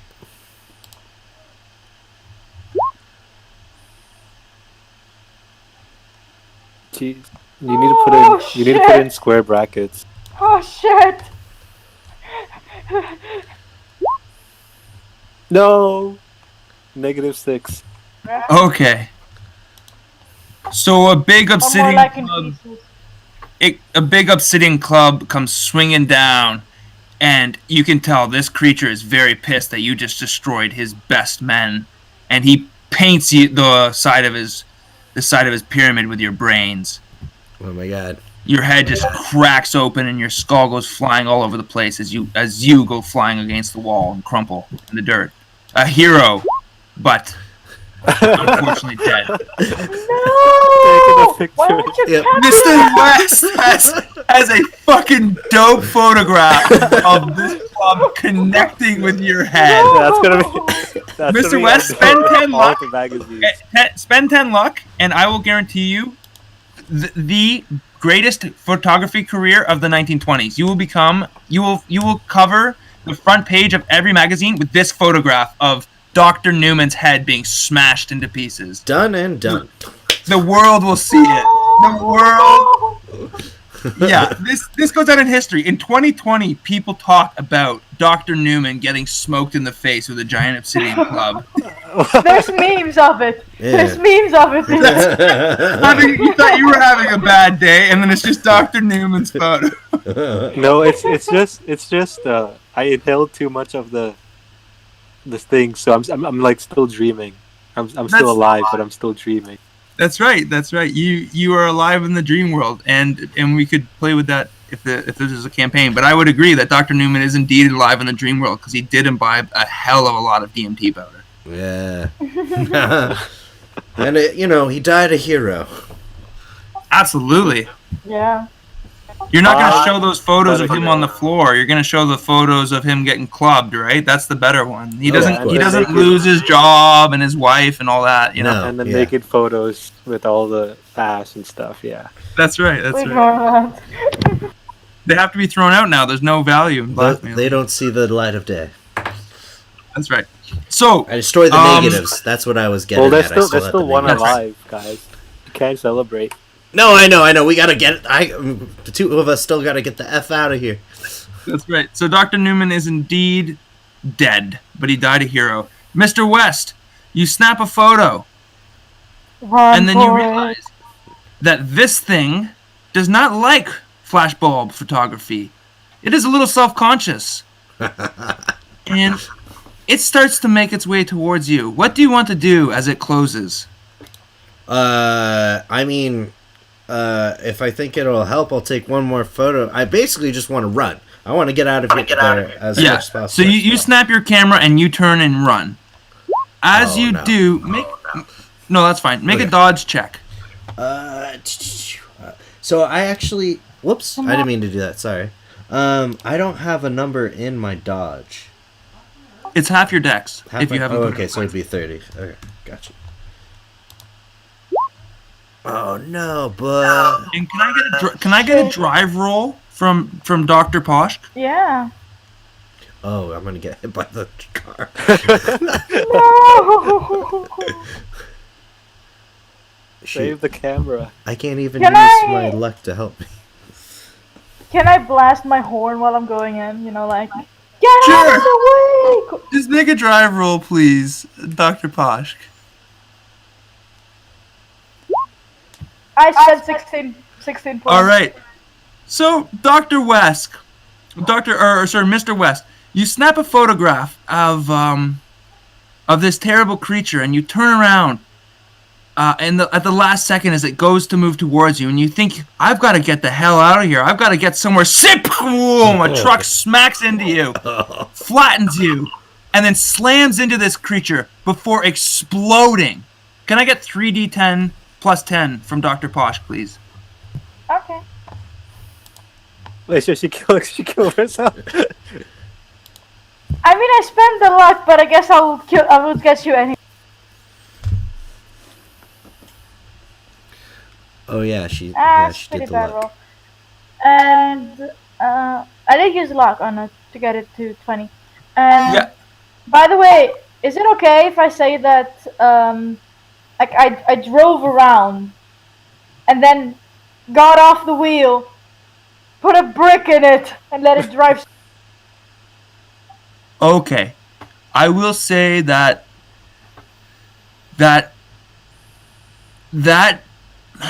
you can take half damage. Alright. I'll die anyway. Will you? Okay. Yeah. Let's be real. So there's a huge explosion. Tossed out. Dr. Posh goes flying through the air, shredded into pieces.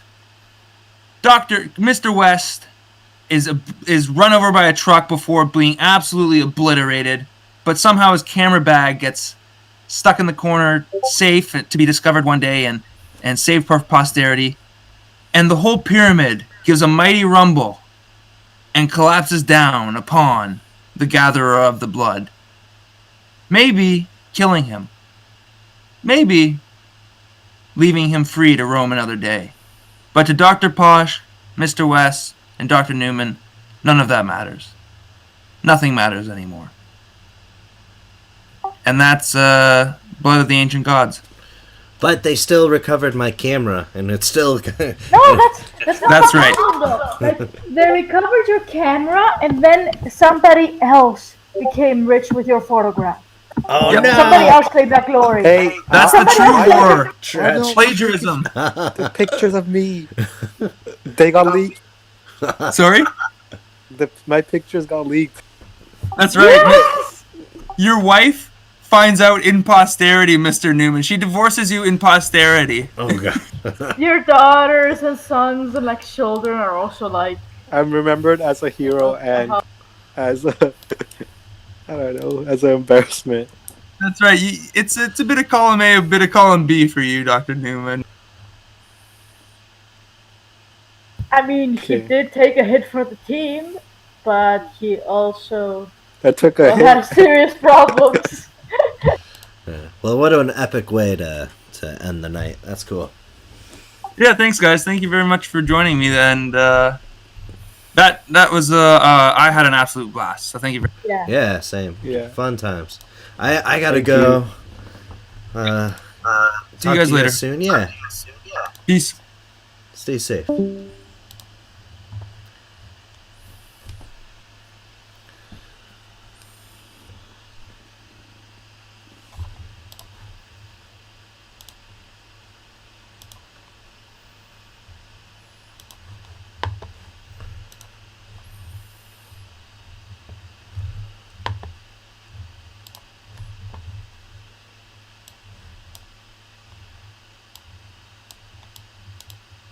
Yep, so that was Call of Cthulhu one shot. Fun times.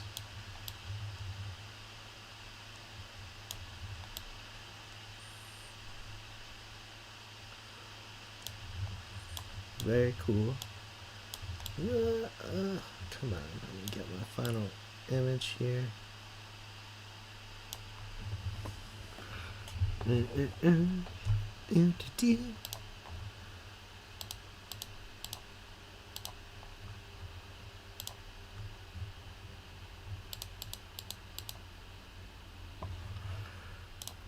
Alright, and thank you for watching, if anyone happened to be.